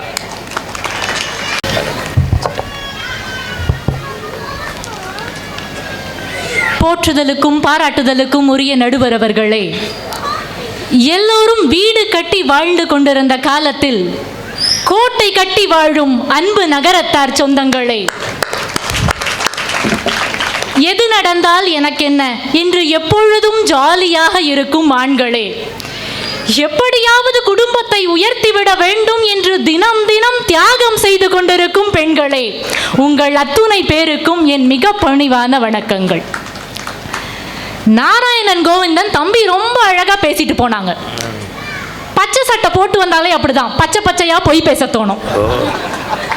என்ன சொல்றாங்க, பெண் பிள்ளை வீட்டுல 3 நாள் விருந்து சாப்பிடலாமா, ஆனா ஆண் பிள்ளை வீட்டுல தான் இருந்து சாப்பிடலாமா. என்ன தம்பி பேசுறீங்க?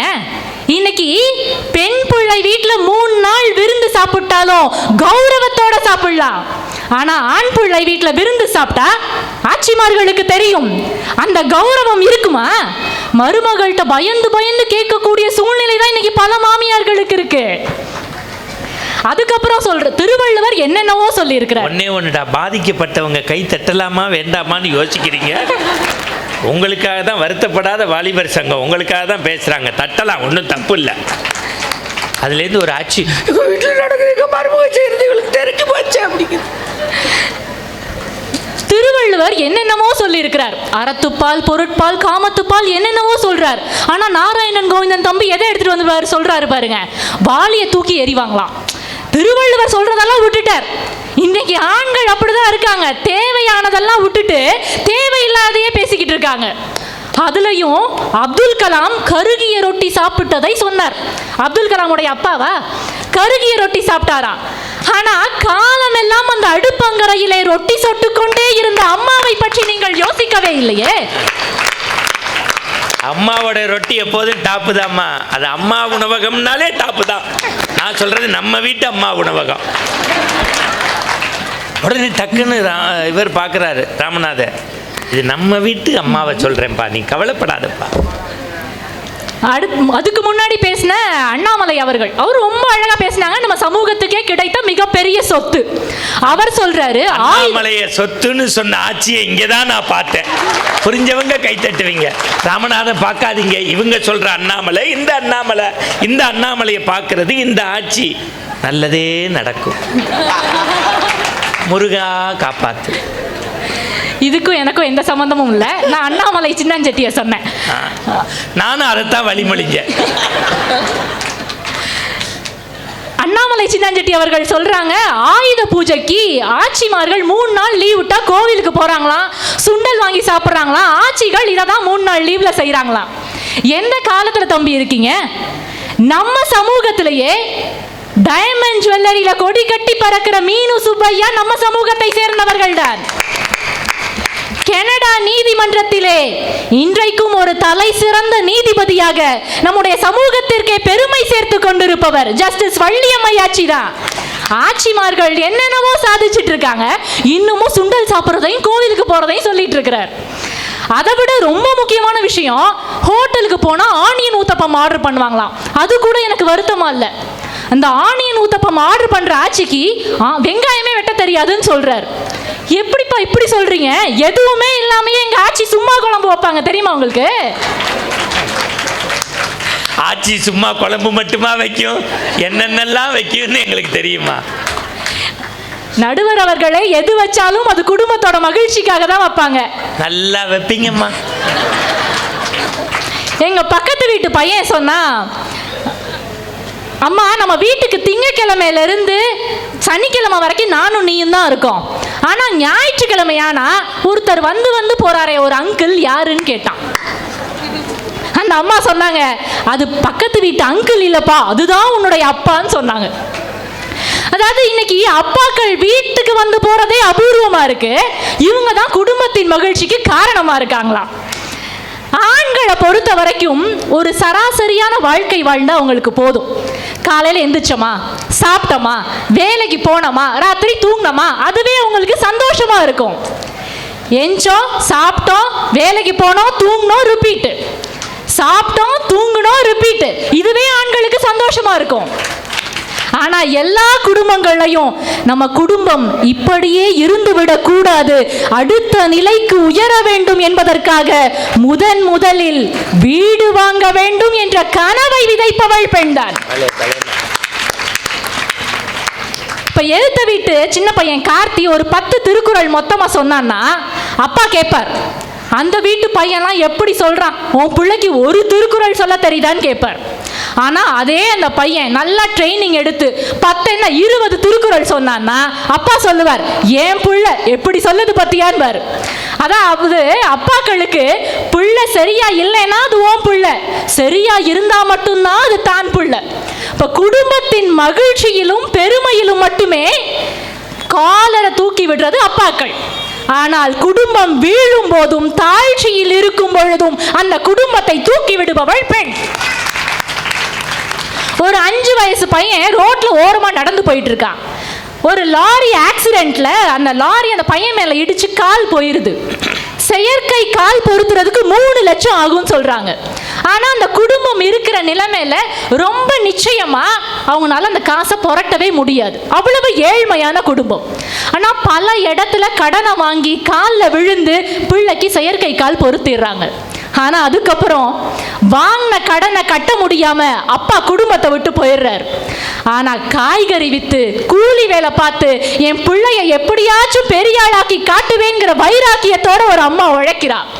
அந்த தாயினுடைய மகன்தான் இந்தியாவினுடைய பாரா ஒலிம்பிக் போட்டியில் தங்கம் வென்ற மாரியப்பன் தங்கவேலுவின் தாய். மாரியப்பன் தங்கவேலு செய்தியாளர்களிடம் பேசும்போது சொல்றார், இது உண்மையா நடந்த செய்தி. அவர் சொல்றார், கடனுக்கு பயந்து ஓடிய என் அப்பாவின் பெயரை சேர்த்து மாரியப்பன் தங்கவேலு என்று சொல்வதை விட எனக்காகவே வாழ்நாளெல்லாம் ஓடிய என் அம்மாவின் பெயரை சேர்த்து மாரியப்பன் சரோஜா என்று அழையுங்கள்னு சொன்னார். இன்னைக்கு எத்தனை குடும்பங்கள்ல அப்பா குடும்பத்தை விட்டுட்டு போனதுக்கு அப்புறமும் தனி ஒரு பெண்ணாக ஒட்டுமொத்த குடும்ப பாரத்தையும் தோள்களிலே தூக்கி சுமக்கின்ற பெண்களால் தான் இன்றைக்கு ஆயிரம் மாரியப்பன் தங்கவேலு நம் நாட்டிற்கு கிடைத்து கொண்டிருக்கிறார்கள். ஒரு திருமணமான பெண்ணை கூப்பிட்டு உங்களுக்கு என்ன சாப்பிட பிடிக்கும்னு கேளுங்களேன். என் கணவருக்கு மல்லிப்பூ மாதிரி இட்லி பிடிக்கும்பாங்க, என் பையனுக்கு மொறுமொறுன்னு தோசை பிடிக்கும்னு சொல்லுவாங்க. ஆனால் உங்களுக்கு என்ன சாப்பிட பிடிக்கும்னு கேட்டால் எந்த தாயிடம் இருந்தும் அந்த கேள்விக்கு பதிலே வராது. அதனால் தான் ஒரு கவிஞன் எழுதினான், சாப்பாடு சூடாக இருந்தால் அப்பா சாப்பிடுவார், சுவையாக இருந்தால் அண்ணன் சாப்பிடுவான், இனிப்பாக இருந்தால் தங்கை சாப்பிடுவாள், சாப்பாடு மிச்சம் இருந்தால் மட்டுமே தாய் சாப்பிடுவாள். ஏன்னா குடும்பத்திற்காகவே தன்னுடைய தூக்கம், கனவு, உணவு, ஆரோக்கியம்னு எல்லாத்தையும் தியாகம் செய்பவள் பெண். காலையில வாக்கிங் போவாங்கல்ல, வீட்டு வாசல்ல நின்று பாருங்களேன், 10 ஆண்கள் வாக்கிங் போனாங்கன்னா அதுல 2 பெண்கள் கூட போக மாட்டாங்க. ஏன்னா காலையில 6 மணிலிருந்து 8 மணி வரைக்கும் குக்கர் விசில் சத்தத்துக்கும், அப்பாவின் ஏவல் சத்தத்திற்கும், குழந்தையின் அழுகை சத்தத்திற்கும், பெட்ரூமுக்கும் கிச்சனுக்கும் ஹாலுக்கும் ஓடியே தன்னுடைய ஆரோக்கியத்தை தியாகம் செய்பவள் பெண்.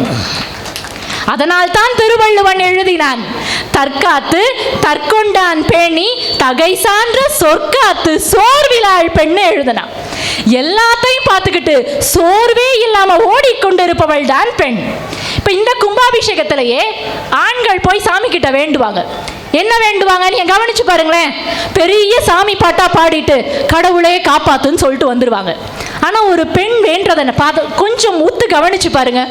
என் பிள்ளை நல்லா இருக்கணும், என் மருமகளுக்கு குழந்தை பிறக்கணும், என் மகனுக்கு நல்ல வேலை கிடைக்கணும், என் கணவருக்கு உடல் நல்லா இருக்கணும்னு ஒட்டுமொத்த குடும்பத்திற்காகவும் கண்களின் ஓரம் கண்ணீர் மல்க வேண்டுபவள் ஒரு பெண்ணாகத்தான் இருப்பாள். ஏன்னா நாராயணன் கோவிந்தன் சொன்னார், ஆண்கள் தியாகம் செய்யறாங்கன்னு ஒத்துக்கிறோம். குடும்பத்திற்காக வாழ்க்கையில் தியாகம் செய்பவர் ஆணாக இருக்கலாம், ஆனால் குடும்பத்திற்காக வாழ்க்கையவே தியாகம் செய்பவர் பெண்ணாகத்தான் இருக்க முடியும். மகாராஷ்டிரா மாநிலத்தில் ஒரு ஓட்டப்பந்தயம் மேரத்தான் போட்டி நடந்தது. மேரத்தான் போட்டினா நமக்கு தெரியும், சும்மா 50 மீட்டர் 100 மீட்டர் ஓடுற ஓட்டப்பந்தயம் இல்லை, கிலோமீட்டர் கணக்கில் ஓடணும். நிறைய பேர் அந்த ஷூஸ் சாக்ஸ் எல்லாம் போட்டுட்டு ஷார்ட்ஸ் அதுக்குரிய உடையில நிற்கிறாங்க. அந்த கூட்டத்துக்கு மத்தியில் ஒரே ஒரு பெண், 67 வயது நிரம்பிய ஒரு பெண், ஒரு அழுக்கான சேலை, கலைஞ்ச தலைமுடி, காலில் செருப்பு கூட இல்லை. அந்த பெண் அந்த மேரத்தான் போட்டியில் ஓடுறா, ஓடி முதல் பரிசை பெறா. செய்தியாளர்கள்லாம் ஓடி போய் அந்த பெண் கிட்ட கேட்குறாங்க, எப்படிமா நீங்க கொஞ்சம் கூட பயிற்சி இல்லாம எப்படி முதல் பரிசு வாங்கினீங்கன்னு கேட்டப்ப அந்த பெண் சொன்னா, என் கணவருக்கு உடல்நிலை சரியில்லை, இதய அறுவை சிகிச்சை பண்ணணும், நான் ஓடி இந்த பரிசை வாங்கினா மட்டும்தான் என் கணவரை காப்பாற்ற முடியும், அதனால ஓடி ஜெயிச்சேன்னு சொன்ன அந்த பெண்ணினுடைய பெயர் லதா பகவான். இப்ப 100 கோச்சுகளும் 1000 பயிற்சி நிறுவனங்களும் செய்ய முடியாததை குடும்பம் மகிழ்ச்சியாக இருக்க வேண்டும் என்று நினைக்கும் ஒரு பெண்ணினுடைய வைராக்கியம் ஜெயித்துவிடும் இல்லையா? மனிதர்கள்ல மட்டும் இல்ல, இப்போ ஒரு யானையே எடுத்துட்டீங்கன்னா 10 யானை நடந்து போகுதுன்னா முன்னாடி ஒரு யானை வழி நடத்தி கூட்டிட்டு போகும், அது பெண் யானை தான். அதே மாதிரி சிங்கம் குகைக்குள்ள இருக்குன்னா ஆண் சிங்கத்துக்கு தேவையான இரையை வேட்டையாடி கொண்டு வருவது ஒரு பெண் சிங்கம் தான். அப்ப மனிதர்கள்ல மட்டும் இல்ல, மிருகங்களையும் குடும்பம் மகிழ்ச்சியாக இருக்க வேண்டும் என்று உழைப்பது பெண்கள் தான். நான் இப்படி சொல்லி நிறைவு செய்கிறேன். பெண் வேர் போன்றவள். குடும்பம் என்ற அழகான மரம் காயும் கனியும் பூவுமாக தழைத்து இருக்க வேண்டும் என்றால் அந்த வேர் சரியாக இருக்க வேண்டும். எப்பொழுதும் உழைக்கும் பெண் தான் குடும்பத்தின் மகிழ்ச்சிக்கு காரணமாக இருக்க முடியும். வாய்ப்பிற்கு நன்றி, வணக்கம். நான் நினச்சா உண்மையிலேயே சொல்கிறேன், நான் இங்கே உட்காந்துருந்தா இவங்க பேச்சு முடிஞ்சோன்னே இப்படி கைத்தட்ட மாட்டேன், முருகன் காதுக்கு விழுகிற மாதிரி கைத்தட்டுவேன்.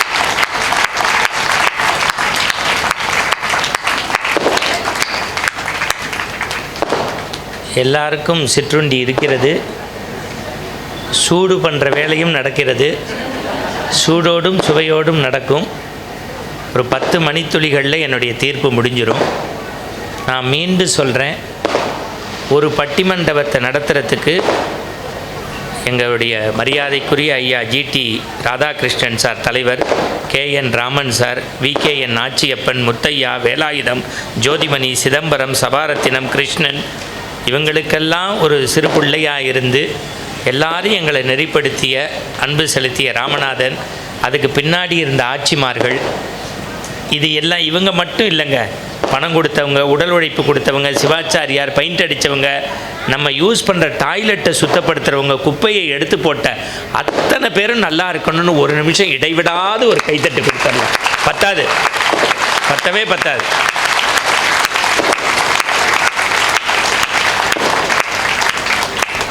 யாரையாவது சொல்ல விட்டுருந்தா அது என்னுடைய கவனக்குறைவு. அப்படி யாராவது சொல்லணும்னு ஆசைப்பட்டால் அடுத்த தடவை திருப்பி கூப்பிடுங்க, சொல்லிடுறோம். இந்த 6 பேரும் மணிமணியாக பேசினாங்க, நீங்களே பார்த்துட்டீங்க. ஒருத்தர் பாசிக்கலை, பேசிக்கலை, அவங்கவுங்க வாதத்தை வச்சாங்க. கடைசியில் பேசின என்னுடைய அன்பு தங்கை, அவங்களுக்கே உரிய நிறைய புதிய செய்திகள்லாம், மாரியப்பன் விஷயம் சொன்னது என்ன, அந்த தங்க மங்கை விஷயம் என்ன, நிறைய சொல்லிட்டாங்க.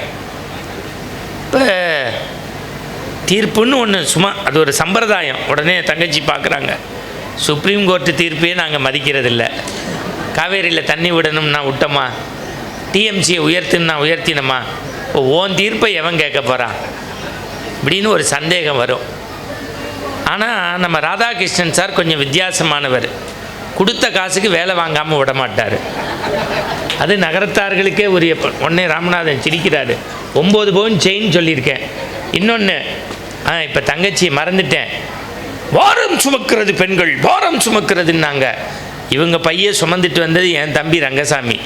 இந்த அம்மா இப்போ ஊருக்கு போகணும் 11 நான் சொன்னேன், இல்லை நான் ரூமுக்கு போயிடுவேன்னாங்க. எனக்கு தெரியுமா, எல்லாம் கூப்பிடுவாங்க அப்புறம் மறந்துடுவாங்கன்னு. ஆனால் நகரத்தாரை பொறுத்த வரைக்கும் நீங்கள் ஊருக்கு சேர்ற வரைக்கும் பத்திரமா பாதுகாப்பாங்க. அந்த பிள்ளைக்கு ராக்ஃபோர்ட்டு ட்ரெயின் நல்ல ஒரு கைத்தட்டி அவங்க முறையாக சாப்பிட்டு கிளம்பட்டும். வாழ்த்துக்கள். ஜாக்கிரதையாக. கடைசியில் நான் மட்டும் இருப்பேன், மைக் செட்டுக்காரர் மட்டும் இருப்பாருன்னு நினைக்கிறேன். சரி இருக்கட்டும். ஆனால் நான் இப்படி உடச்சி பேசிடுவேங்க. ஐயா நீங்களும் கிளம்புங்க, ஒன்றும் தப்பு இல்லை, நீ மட்டும் போயிடாதையா. அதுக்கு தான் ஒருத்த ஆம்பளை பிள்ளைய பெக்கணுங்கிறது. ஒன்று இங்கிட்டு 2 பேர் இருக்காங்களா? ஆமாம், நீங்கள் போகும்போது கொண்டுட்டுல போயிடுவீங்க. நம்ம சிறப்பு பண்ணுங்கய்யா, பண்ணுங்க. காரைக்குடி அருகே சிறு கிராமம் கபிலா விசாலாட்சிக்கு ஒரு பெண்ணுக்கு திருமணம் என்பது சிறகு முறிக்கும் கூண்டல்ல, சிறகு விரிக்கும் கூண்டாகவும் முடியும் என்பதை கண்கூடாக கண்டவர் அவர்கள். PhD பட்டம் பெற்றவர்கள். இளநிலை பட்டம் முடித்ததும் உலக நெறிப்படி திருமணமாகி, திருமணத்திற்கு பிறகும் பட்ட மேற்படிப்பில் கருவறையில் குழந்தையோடு வகுப்பறையில் வாசம் செய்து தங்கமான மகவும் பெற்று 2 தங்க பதக்கங்களையும் பெற்றவர் அவர். தீரா காதலோடு இன்னும் படித்து வருகிறார். தேசிய தொழில்நுட்ப கல்லூரியில் PhD அவர்களுக்கு மரியாதை செய்ய திருமதி தமிழ்ச்செல்வி ராமன் அவர்கள் மரியாதை செய்கிறார்கள். வெற்றிவேல் முருகனுக்கு. அடுத்து அந்த தம்பிக்கும் அவரும் கிளம்புறார். கன்றமாணிக்கத்தில் பிறந்த தம்பி கருத்தாய் கற்றதனால் 6ஆம் வகுப்பிலிருந்தே மேடை பேச்சுக்களில் பங்கு பெற்று சிறந்த பேச்சாளர் என்ற பட்டம் பெற்றவர். பொறியியல் படிப்பை முடித்துவிட்டு ஆரக்கிள் பார்ட்னர் கம்பெனி ஜாபின் அண்ட் ஜிஸ்மி கேரளாவில் பணிபுரியும் தம்பி இதுவரை 49 பட்டிமன்றங்களில் பேசியவர்கள், 150 கவிதைகள் எழுதியவர்கள், சொல் வித்தகர், நகைச்சுவை நாவரசு, இலக்கிய செல்வர் போன்ற பட்டங்களை தன்னகத்தே கொண்டவர். முன்னாள் ஜனாதிபதி உயர் திரு அப்துல் கலாம் ஐயா அவர்களின் அறிவியல் ஆலோசகர் திரு பொன்ராஜ் அவர்கள் கரங்களால் உயர்ந்த விருதான இளம் சாதனையாளர் விருது பெற்றவர். திரு அண்ணாமலை சின்னாஞ்செட்டி அவர்களுக்கு மரியாதை செய்ய நகரத்தார் சங்க தலைவர் திரு வள்ளியப்பன் அண்ணன் அவர்களை அழைக்கிறோம். வெற்றிவேல் முருகனுக்கு.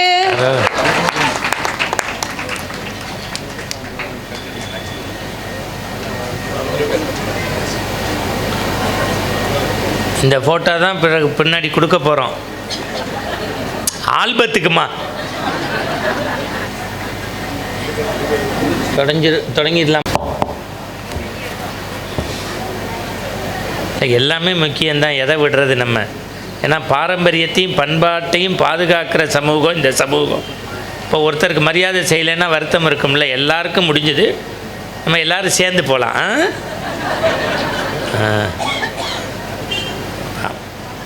உலகத்தில் சொல்கிறேங்க, நான் அண்மையில் ஒரே ஒரு சினிமா நடித்தேன். சும்மா 2 சீன் வந்துட்டு போனேன். ஜப்பான்னு படம்.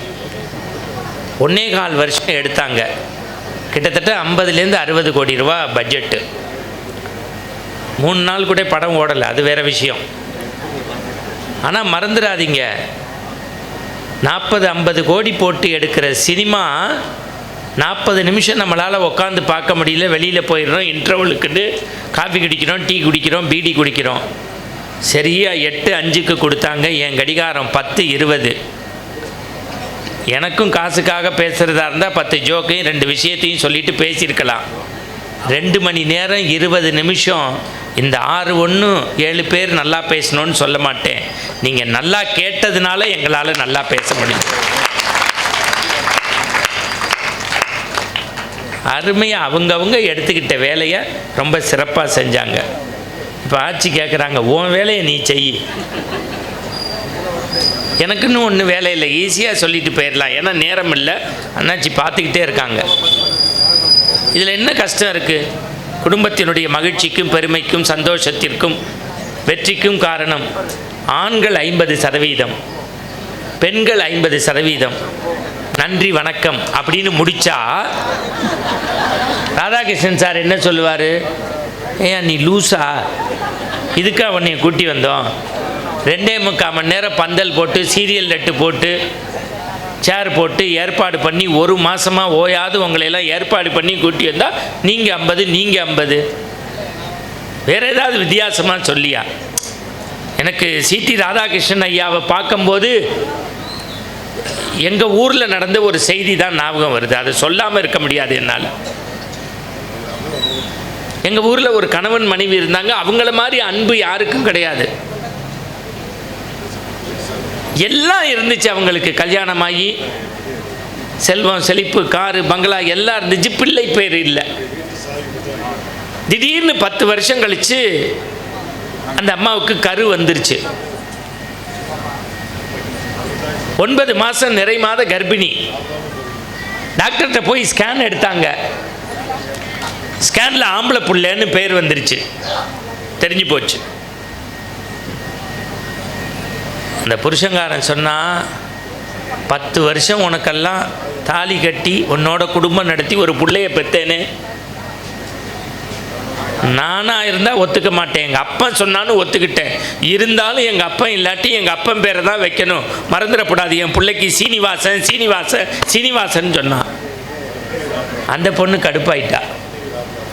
நீ எல்லாம் ஒரு மனுஷன்னு உன்கிட்ட கழுத்தை நீட்டி தாலியை கட்டி உன்னோட குடும்பம் நடத்தி வாக்கப்பட்டு 10 வருஷம் கழித்து ஒரு பிள்ளையை பற்றி சீரழியிறல்ல, இதுக்கெல்லாம் காரணம் எங்கப்பன் பேர் வைக்கணும், கிருஷ்ணன் கிருஷ்ணன் கிருஷ்ணன்னா.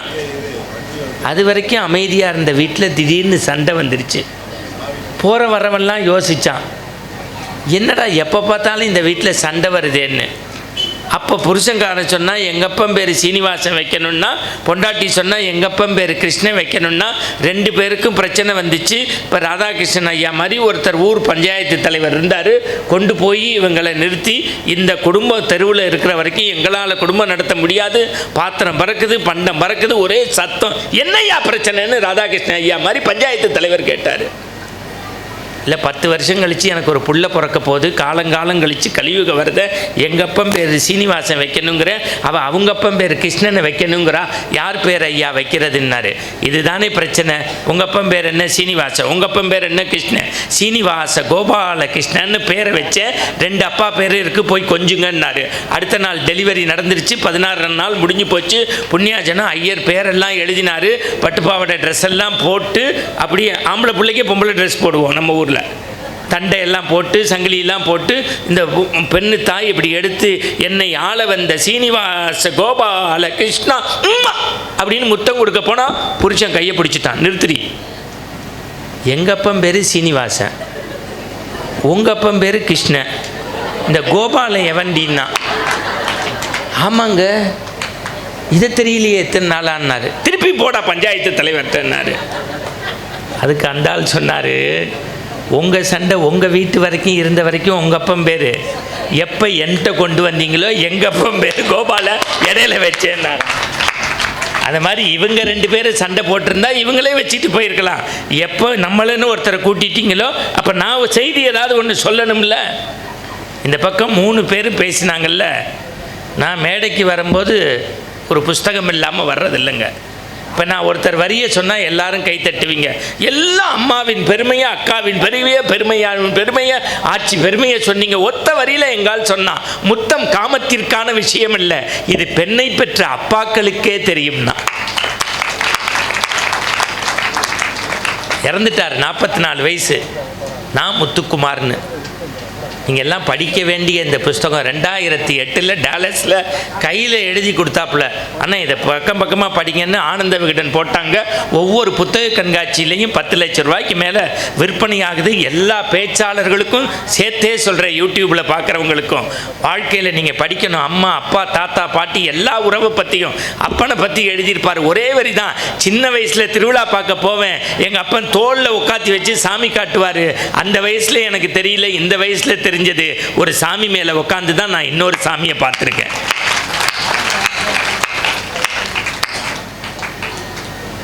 எல்லா அப்பா மாதிரியும் எங்கள் அப்பா வெறும் கடைக்கு போய் பொருள் வாங்கி தரல.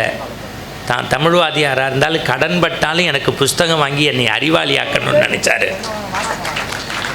நான் 700 சினிமாவுக்கு பாட்டு எழுதிட்டேன். ஆனால் எனக்கு பிடிச்ச கதாநாயகன் எங்கள் அப்பா தான். 430 புஸ்தகம் படிச்சிருக்கேன். ஆனால் நான் படித்ததில் சிறந்த புஸ்தகம் எங்கள் அப்பாங்கிற அனுபவ புஸ்தகம் இன்றைக்கி இல்லை.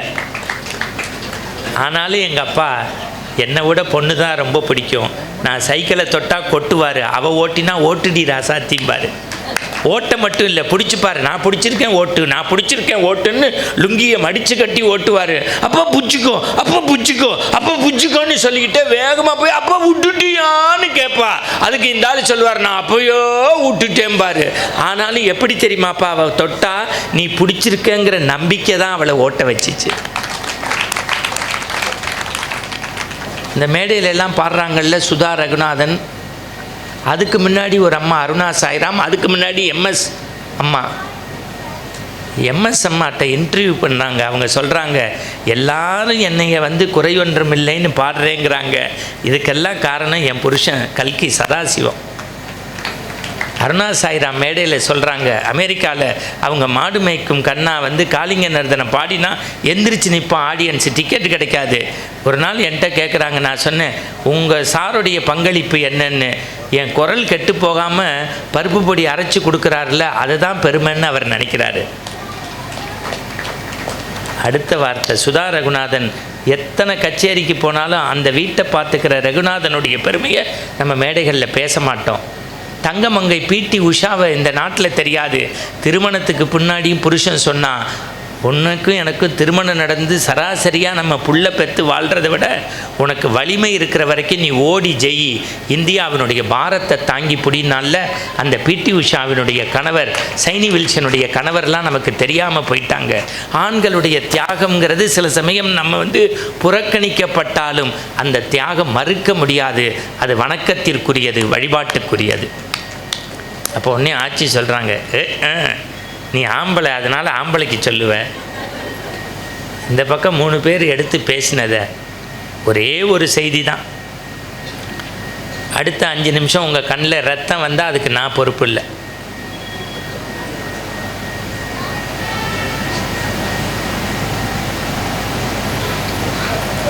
தென்றலும் தேனும் சுவைமிகு களிரும் காணாரும் ஓங்கி வளர்ந்த மரமும் சந்தன தருவும் கடல் முத்தும் கட்டி தங்கமும் வீட்டிற்கு ஆவணங்களும் வேட்டைக்கு வேங்கையனும் இருக்கக்கூடிய இந்தியாவினுடைய இணையற்ற மாநிலம் இன்றைக்கும் சொல்கின்றேன் கேரளா. அது எழில் கொஞ்சம் தேசமாக இருப்பதற்கு 2 காரணம். ஒன்று, ஐயப்பனுடைய அருள் கொடையும் ஆதிசங்கரர் அவதரித்த இடமும். அவர் பிறந்த இடம் காலடி. அம்மா பேர் ஆரியாம்பிகை, அப்பா பேர் சிவகுரு. 5 வயசில் அப்பா செத்து போயிடுறாரு. 7 வயசில் உபநயம் போயாச்சு. உண்மையான துறவி. கையிலேருந்து லிங்கம் எடுக்கலை, வாயிலேருந்து விபூதி எடுக்கலை, கடைசி வரைக்கும் பெயிலும் எடுக்காத ஒரே சாமியார் இந்த மண்ணுலகில் ஆதிசங்கரர், விவேகானந்தர். அவங்களெல்லாம் நம்ம நினைக்கணும் இந்த நேரத்தில். இவங்க பேசினாங்களே பெண்ணினுடைய சிறப்பு, அந்த வலியை யாராலும் பொறுத்துக்க முடியாதுன்னு என் தங்கச்சி பேசினா, யார் உங்களுக்காக சுமக்கிறோம், சுமந்து பாருங்கன்னாங்க. அடுத்த 5 நிமிஷம் கனமான செய்தி. வெறும் சிரிக்க சிரிக்க பேசுவது மட்டுமல்ல, சிரிக்கவும் வேணும், சிந்திக்கவும் வேணும். 7 நிமிஷத்தில் பட்டிமன்றம் முடியும். அங்கே ஒரு ஆட்சி பார்க்குது, பார்த்துக்கிட்டே இருப்பேன், இல்லை வாயை பிடிச்சி கிழிச்சிடுவேன். நாங்களும் ஒரு பொறுமைக்கு, மரியாதைக்கு, தர்மத்துக்கு கட்டுப்பட்டு உட்காந்து, எனக்கும் 4 நாளாக உட்காந்து வாரியார் சாமி சொல்கிற மாதிரி பேசினா வீட்டில் போய் படுத்தா அமிர்தாஞ்சன் தேய்க்கணும். இந்த இடம் வலிக்கும். நாயினக்காரங்களே நம்ம மதிக்கிறது இல்லையே. வரும்போது கூப்பிடுவோம், மேலே வாசிக்கும் போது கொட்டு மேளம்போம், அவன் சாப்பிட்டானான்னு கூட கேட்கறதில்ல. அவங்க வழியை பற்றி எழுதியிருக்காரு எஸ் ராமகிருஷ்ணன், சஞ்சாரம். இன்றைக்கு மறந்துடாதீங்க. நல்ல நாதஸ்வரம் வாசிக்கிறவரை பாருங்கள், வயிறு பெருசாக இருக்கும், காற்றை உள்ளடக்கி தான் வாசிப்பான். அந்த தவுளை தூக்கிட்டு போக முடியாதுங்க, ஒரு பிள்ளையை விட பாதுகாப்பாக வச்சுருப்பான் பேருந்தில். கடம் வித்வான் உங்களுக்கு தெரியாது, கடத்தை தான் புள்ள மாதிரியே அணைச்சிக்கிட்டு போவான் 10 மாதமும். கொஞ்சம் கடம் உடஞ்சி போச்சு, விரிசல் விட்டுருந்துச்சுன்னா வாசிப்பு வராது. நம்ம கலைஞர்களை பாராட்டுவதில்லை. நாங்கள் இங்கே யாரும் இன்னமே யாருக்கும் கடவுள் புண்ணியத்தில் கம்ஃபர்ட் ஜோனில் இருக்காங்க. அந்தம்மா ஐடி செக்டர், இந்தம்மா கேட்கவே வேண்டாம். புள்ள எல்லாத்தையும் தாண்டி மேடையை விட்டு இறங்கும் போது 2 பேர் ஓடி வந்து நீங்கள் பேசுகிற தமிழ் நல்லா இருக்குன்னு ஒரு கைத்தட்டு கொடுக்குறீங்கல்ல, அந்த ஒரே செய்திக்காகத்தான் எல்லாரும் மேடைகளில் பேசுகிறாங்க.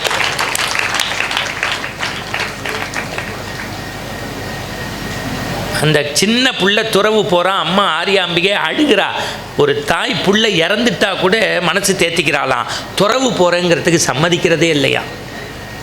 ஒரு கும்பாபிஷேகம்னா என்னன்னு தெரிஞ்சுக்கிட்ட நீங்கள், குடமுழுக்குன்னா என்னன்னு தெரிஞ்சுக்கிட்டீங்க, சாமின்னா என்னன்னு தெரிஞ்சுக்கிட்டீங்க. இனி நான் சொல்கிறேன், ரொம்ப திமிரோடு சொல்கிறேன், கர்வத்தோடு சொல்கிறேன். அடுத்து 10 புத்தகங்களை படித்து 100 வேத விற்பனர்கள்ட்ட உட்காந்து தெரிஞ்சிக்க வேண்டிய விஷயத்தை குறிப்பு எடுத்துக்கிட்டு சொல்கிறேன்.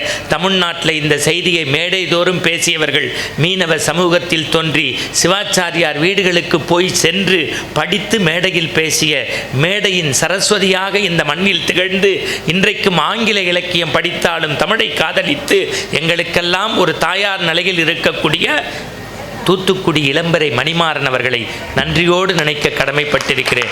நகரத்தார் பகுதியெல்லாம் அவங்க சிடி கேசட் தான் போட்டு கேட்பாங்க. அவங்க பேசி கேட்கணும், கண்ணில் தண்ணி வரும். நீங்கள் வாழ்க்கையில் அடுத்த 10 நிமிஷம் உங்கள் கண்ணை நீங்கள் படிக்க வேண்டிய புத்தகம் ஐயா தமிழருவி மணியன் எழுதிய அன்பிற் சிறந்த தவமில்லை. இதில் எழுதியிருக்காரு, குடும்பம்னா என்ன, பிறருக்கு கொடு இன்பம், எப்படி புருஷன் பொண்டாட்டி விட்டு கொடுத்து வாழணும், எப்படி பிள்ளைங்க இருக்கணும், எப்படி எல்லாம் அதெல்லாம் பேசினா இன்றைக்கி நேரம் இல்லை. இப்படி சொல்கிறேன். இப்போ அப்பாவினுடைய விஷயம் அப்படி எடுத்து ஆராயணும். அது ஒரு பெரிய கடல் மாதிரி, அதில் 1 2 சொன்னோம். இப்போ இந்த பக்கத்துலேருந்து ஒரு செய்தி. சின்ன வயசு துறவு போயிட்டான். பையன் பேர் ஆதிசங்கரர், அம்மா பேர் ஆரியாம்பிகை. புருஷன் கிடையாது, பிள்ளையை உருவாக்கிட்டா. கிழக்கு மேற்கு வடக்கு தெற்குன்னு இந்தியா முழுக்க பயணப்பட்ட ஆதிசங்கரர் அத்வைதத்தை பரப்பியவர். அப்பா துறவு போறியாடா நீ அப்படின்னாங்க. அதுக்கு சொன்ன அந்த புள்ள, அம்மா அம்மா நான் துறவி ஆயிட்டா கூட உன் உடம்புலேருந்து உயிர் பிரிகின்ற போது நான் அந்திம காரியங்களை நான் தாம்மா செய்வேன்னா. போடா போடா, துறவு போயிட்டா பந்த பாசம்லாம் கிடையாதுன்னு தாய் சொன்னா. 2 பேரும் திரை விடுகுது. அவர் சிருங்கேரி போனார். இந்தம்மா ஆரியாம்பிகை கேரளா காலடியிலே இருந்தாங்க. உடல் நோய்பட்டது. இன்னும் 2 நாளில் உயிர் பிரிய போகுது. இதை ஞானத்தால் ஆதிசங்கரருக்கு தெரிஞ்சது. நேராக காலடியை நோக்கி வராரு. உள்ளே போகிறாரு. வீட்டில் ஆயிரக்கணக்கான ஜனங்கள் இருக்குது. ஒரு காவி உடுத்தி கமண்டலம் ஏந்தியவருக்கு பந்த பாசம் கிடையாது. எப்படி வீட்டுக்குள்ளே வரலான்னு நினச்ச போது யாரை பற்றியும் கவலைப்படலை. 10 மாதம் தன்னுடைய இரத்த பிண்டம் சதைப்பிண்டமாக தூக்கி எல்லாம் பண்ண தாயாரை அப்படி தூக்கி மடியில் போட்டுக்கிட்டு 3 தடவை தடவி கொடுத்தாரு. உயிர் போச்சு. நேராக தாயாரை கையிலேயே எடுத்தார். இன்றைக்கும் வசதியான குடும்பம் கேரளாவில் கொல்லைப்பக்கம் தீ மூட்டி போடுவாங்க. நம்ம சொல்லுவோம்ல, பூர்ணாகுதி நடக்குது வாங்க, பூர்ணாகுதி நடக்குது. தமிழில் சொல்கிறேன், பூர்ணாகுதிங்கிறது நெருப்புக்கு போடக்கூடிய பசியினுடைய படையல். இப்போ எழுதுகிறாரு ஆதிசங்கரர், பகவானே அக்னி தேவதையே, உனக்கு பூர்ணாகுதியாக எதை தெரியுமா தரேன்? என்னைய பெற்ற என் தாயவே கொடுக்குறேன்னு கொடுத்துட்டு கொல்லைப்பக்கம் ஓடுற தண்ணியில் குளிச்சுட்டு நேராக மேடையிலேருந்து வீட்டுக்குள்ளே வந்து, மறந்துடாதீங்க, மயான மேடையிலேருந்து வீட்டுக்குள்ளே வந்து ஒரு வெள்ளை பேப்பரை எடுத்து 5 பாட்டு எழுதினார். அதுக்கு பேர் மாத்துருகா பஞ்சகம்னு பேர். பஞ்சுன்னா 5, பஞ்சுன்னா 5. ஹிந்தி படிங்கடான்னு சொன்னால் படிக்கக்கூடாதுன்னு என்ன செய்கிறது? இப்போ நாங்கள்லாம் கெஞ்சி கூத்தாடி தெரிஞ்சிக்க வேண்டியிருக்கு. நம்ம தாய் தகப்பனுக்கு மாத்துருகையான்னு ஒரு இடத்துல போய் பிண்டை வச்சு தர்ப்பணம் கொடுப்போம். அங்கேயும் காசிலையும் கொடுத்துட்டா புண்ணியம்போம். இவங்க சொன்னாங்களே சுமக்கிறோம் சுமக்கிறோம் சுமக்கிறோன்னு. நான் ஷேக்ஸ்பியர் படிக்கிறேன், ஷெல்லி படிக்கிறேன், வேர்ட்ஸ்வர்த் படிக்கிறேன், ராமாயணம் படிக்கிறேன், இதிகாசம் படிக்கிறேன், ஆண்டன் செக்காவோ படிக்கிறேன். என் அன்புக்குரியவர்களே, உலகத்தில் ஒரு புத்தகத்தை படித்து முடித்த பிறகு கண்களை குளமாக்கக்கூடிய ஒரு அமர காவியத்தை தந்தது இந்த மண்ணுலகில் இந்து சமயத்தில் தோன்றிய ஆதிசங்கர பகவத்பாதா. அதை விட ஒருவன் தாயினுடைய பெருமையை இனி உலகத்தில் படம் பிடித்து காட்ட முடியாது. 5 பாட்டையும் 5 நிமிஷத்தில் சொல்ல போகிறேன் தமிழில். உங்கள் கண்ணில் கர்ச்சீப் இருந்தால் எடுத்து வச்சுக்கோங்க. கண்ணில் ரத்தம் வந்தால் அதுக்கு நான் பொறுப்பு இல்லை. எழுதினது ஆதிசங்கர பகவத்பாதா. இப்போ பாட்டோடைய முதல் வரியை சொல்கிறேன், தமிழில் சொல்கிறேன். தலைவாழை இலை போட்டாச்சு, இலைக்கு ஒரு அலை இருந்துச்சு, தண்ணி தெளிச்சாச்சு. இலைக்கு ஒரு அலை இருந்துச்சு, இலை சாப்பாடு. இலையில தண்ணி தெளிச்சாச்சு, தொடச்சாச்சு. அன்னம் போட்டாச்சு, அதுவும் அம்மா கையில் அன்னம். சுட சுட ஆவி பொங்குது, ஆச்சி நெய் ஊற்றிட்டாங்க. இப்போ பிள்ளைங்க அப்படிங்கும், ஏன் கொலஸ்ட்ரால்னு. சனிக்கிழமை அந்த பொண்ணு சொன்னால் எள்ளு பொடியை தூவுமான்னு நான் தூவிட்டாங்க. பெசஞ்சா 26 வயசு பொண்ணு. இப்போ முதல் பாட்டுக்கு விளக்கம் சொல்லிக்கிட்டு இருக்கேன். பெசஞ்சா அப்படியே எடுத்தா தான் வாய்க்குள்ளே போட்டு கொண்டு போகணும்னு நினச்சா ஒரு நூல் இலை இருக்கும்போது தோல் மேலே கை, யாருன்னு திரும்பி பார்த்தா இவளை பெத்தவ. ஐயோ ராசாத்தி கீழே போடுன்னா, ஏம்மா எனக்கு 1 வயசில் சோறு ஒத்துக்கணும்னு கிருஷ்ணன் கோவிலில் வச்சு ஊட்டினியே, அன்னிலேருந்து இன்னி வரைக்கும் எனக்கு பிடிச்ச சோறு எள்ளு சோறு, ஏன் வேண்டாங்கிற? இல்லைம்மா, ராத்திரி உன் வயிற்ற டாக்டர்கிட்ட காமிச்சோம், கரு உண்டாயிருக்கு, ஃபோன் பண்ணிட்டேன், மாப்பிள்ளை வந்துக்கிட்டு இருக்காரு, இன்னும் 10 மாசத்துக்கு உனக்கு எள்ளு ஆகாது. இப்ப ஆதிசங்கரர் முதல் பிண்டத்துக்கு எழுதுறாரு, அம்மா அம்மா, உனக்கு பிடித்த ஒரு உணவை உன் உதடருகே கொண்டு செல்வாய், ஆனால் வயிற்றில் இருக்கும் எனக்கு ஆகாது என்றவுடன் துறந்தாய் அல்லவா, அதற்காக இந்த பிண்டம், இந்த தர்ப்பணம். 2வது வரி எழுதுறாரு, அம்மா, பெண்கள் நிம்மதியாக இருக்கிறது தூங்குற இடம் ஒரு கழிச்சு படுப்பாங்க, குப்புற படுப்பாங்க. ஆனால் நான் உன் வயிற்றில் உருவானதுக்கப்புறம் 30 நாளைக்கு அப்புறம் கண்ணு காது மூக்கு உருவம் வந்துருச்சுன்னா சிதைவு வந்துடக்கூடாதுன்னு பாரத்தை பொறுத்து மல்லாந்தே படுத்தி இல்லைம்மா, அதை யாருமா எனக்காக சுமப்பா? அது 10 மாதம் சுமந்ததுக்கு ஒரு கைங்கரியமாக இந்த பிண்டம், இந்த தர்ப்பணம். 3வது வரி எழுதுறாரு, சாதாரணமாக பெண்கள் தெருவில் போனால் காலில் ஒரு முள்ளு குத்திட்டா எடுத்து போட்டுருவாங்க, இத்தனோண்டு ரத்தம் வரும். ஆனால் அதுக்கே கதகளி டான்ஸ் ஆடி புருஷனை திட்டுவாங்க. ஆனால் நான் உன் வயிற்றுலேருந்து வரும்போது மொத்த ரத்தத்தையும் வெளியில் எடுத்துகிட்டு வந்தேன். அப்போ கூட நீ கண் விழிச்சோன்னு கேட்ட முதல் வார்த்தை, எங்கள் அம்மா நல்லா இருக்கான்னு நான் கேட்க வேண்டிய வயசு. ஆனால் பிஞ்சு புள்ள, நீ கேட்ட முதல் வார்த்தை என்ன தெரியுமா? என் புள்ள நல்லா இருக்கா, கை கால் நல்லா இருக்கான்னு கேட்டியம்மா, அதுக்காக இந்த பிண்டம், இந்த தர்ப்பணம். 4வது வரி எழுதுறார் பகவத்பாதா, தாயே தாயே, இந்த உலகத்தில் எல்லோரும் மலத்தை அசிங்கம் என்பார்கள், ஆனால் என் மலம் என்பதால் உன் வலது கையில் அப்புறப்படுத்தி இடது கையில் என்னை அணைத்து கொண்டாயே, அந்த புண்ணியத்திற்காக இந்த பிண்டம், இந்த தர்ப்பணம். தாயே, என் பக்கத்து வீட்டுக்காரர் என்னை சங்கரா என்பார், இவர்கள் சங்கரா என்பார், எதிர் வீட்டுக்காரர் பின் வீட்டுக்காரர், ஒரு நாளும் நீ என்னை சங்கரா என்று கூப்பிடவில்லை, நானும் வருத்தப்படவில்லை. எப்போது என்னை கூப்பிட்டாலும் கண்ணே மணியே பவளமே முத்தே என்பாய். அந்த வாய்க்கு இன்றைக்கு மொத்தமாக அரிசி போட்டு பிண்டம் வைக்கின்றேன். இன்னைக்கும் சொல்கிறேன், நீங்கள் மகாராஜாவாக இருந்தாலும் மண் குடிசையில் இருந்தாலும் பெத்த தாயை கண்கலங்காமல் பார்த்துக்கிறவன் தான் மனுஷன். தாயில் சிறந்த கோயிலும் இல்லை. கருவறையில் சுமக்கக்கூடிய அந்த தாய் இருக்கிறாளே, அந்த தாயினுடைய பெருமைகளை பேசிக்கொண்டே போகலாம் நம்ம. அப்போ அப்பன் செய்யலையான செய்கிறான், வேலைக்கு போகிறான், கையில் காப்பு வருது, படிக்க வைக்கிறான், உழைக்கிறான், கடன் வாங்கினா தெரியல, வீடு கட்டலையா, அவன் தான் நம்மளை பட்டு வீடு கட்டுவான், வீட்டுக்கு பேர் ஆட்சி பேரை தான் வைப்பான். ஆனாலும் நம்ம அவரை மறந்துடுறோம். இப்படியே பேசிக்கிட்டே போகலாம்.